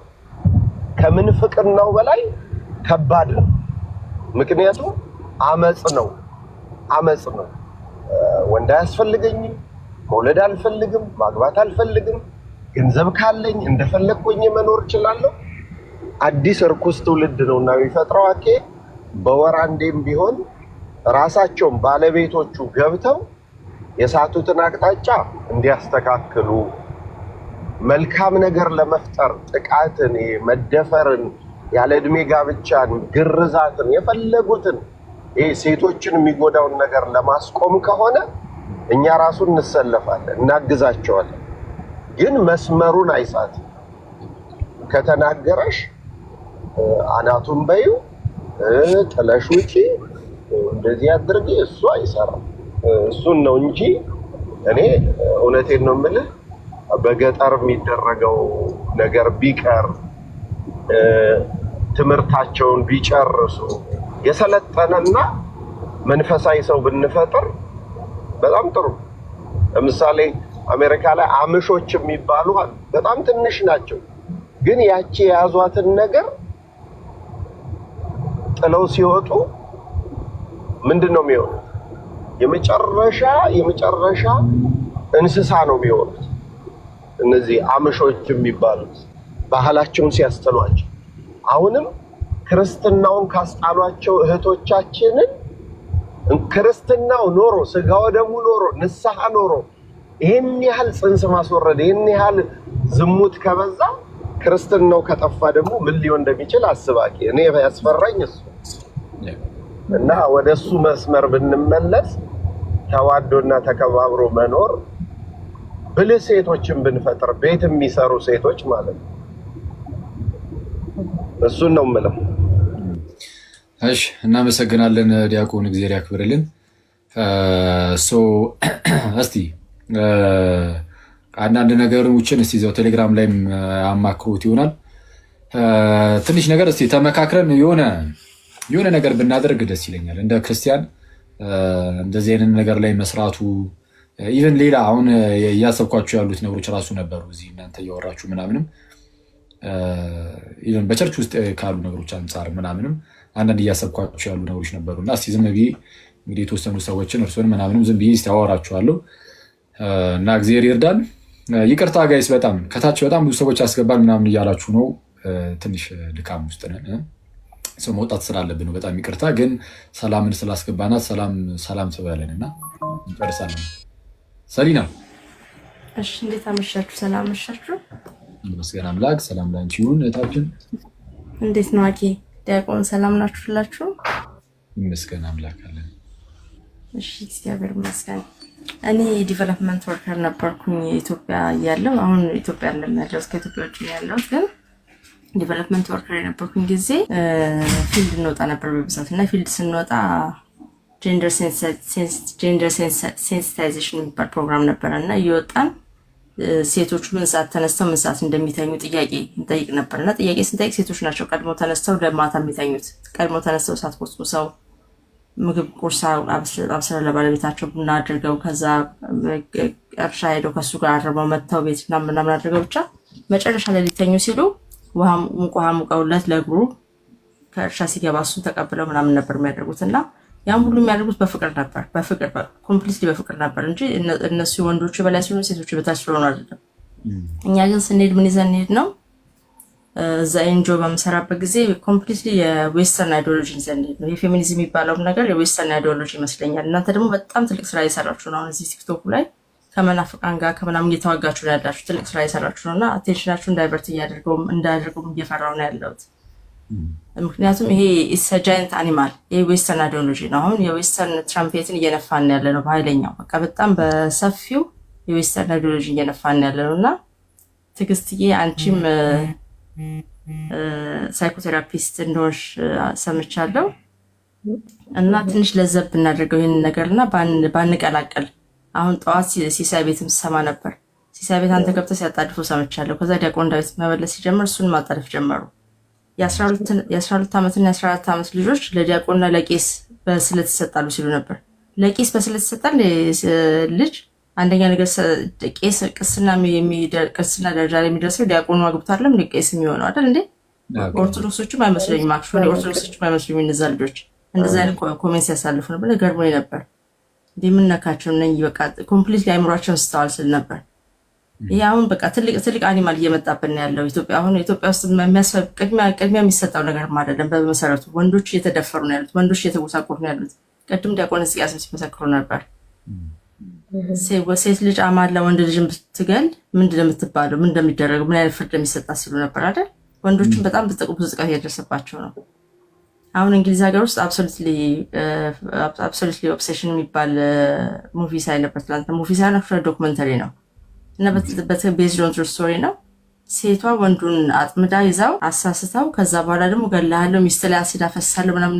አሁን ሴቶች ላይ ነው አሲድ ይፈሳል፣ ሴቶች ላይ አሲድ እየፈሰሰብን ነው ምናምን ሲሉ ነበር ቅድም ሰማ። ስለዚህ ሳይ ቤት ትክክል ብቻ እሱ ብቻ ትክክል አለ። ወንዶችም ላይ ብዙ ጥቃት እየደረሰባቸው ነው ያለው ወንዶችም ላይ እና ይሄ ፌሚኒዝም የሚለው ነገር ደግሞ ተቀይሮ በወንድ ወይ ሜኒዝም የሚል ነገር ቢመጣና ወይ የሆነ ማርገቢያ ነገር ቢፈጠር ለኢትዮጵያ ለእኛ ጫማ በሚመጠነ ነገር ቢሰራልን ጥሩ ነው ባይ ነኝ። ምክንያቱም ዝም ብለን ከቀጠል አሁን ካላቋረጥኩሽ ሰላም እንዴት አመሸሽ?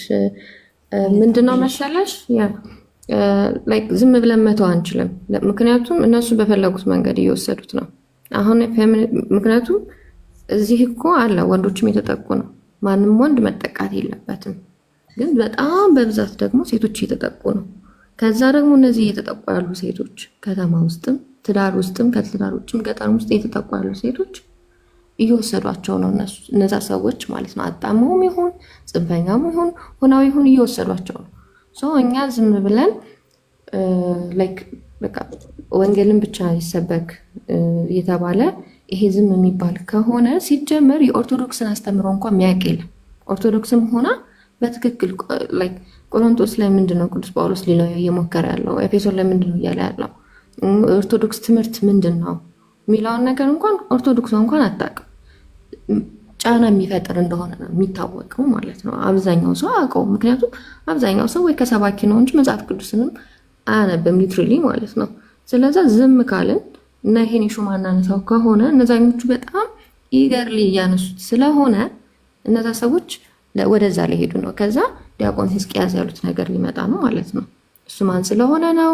በጣም በትንሽ ነገር ትዳርን መፍታት፣ በጣም ሲንግል ማም መሆንን ምናምን፣ እነዚህ ነገሮች በጣም እንትን እየሆኑ ይሄዳሉ ማለት ነው። ስለዛ እኛ ምንም ነገር እየሰራን ላይሆን ነው ማለት ነው። ሰው እኛም መስራት አለብን። ይሄ በጣም ምክንያቱም ምንድን ነው ሴት ልጅ ከሆነች አይደለ የእግዚአብሔር ፓርትነር ልጅ ልጅን በማውለድ በማሳደግ ምናምን ማለት ነውና በጣም ቀላል አይደለም ተጽዕኖና እነዚህ ሴቶች እየተወሰዱ ያሉት በትክክል ባልሆነ አይዲዮሎጂ ከሆነ ምንድነው ኦርቶዶክስ ቤተክርስቲያን ከዛ መታጠርፈው። ስለዚህ እዚህ ላይ በደንብ መሰራት አለበት፣ መጥራት አለበት። ቤተክርስቲያኑ እዚህ ላይ ኢገርሊ መስራት አለበት። ቤተክርስቲያኑ ወይም ደግሞ ቤተክርስቲያን እንወክላለን የሚሉ ሰዎች ማለት ነው የቤተክርስቲያን አባል ነው የምንል ሰዎች ሁላችንም እያንዳንዳችን መስራት አለብን። ጊዜ ልንሰጠው ይገባል። እንደተባለው ሳፖርት ሲስተም ማዘጋጀት አለብን።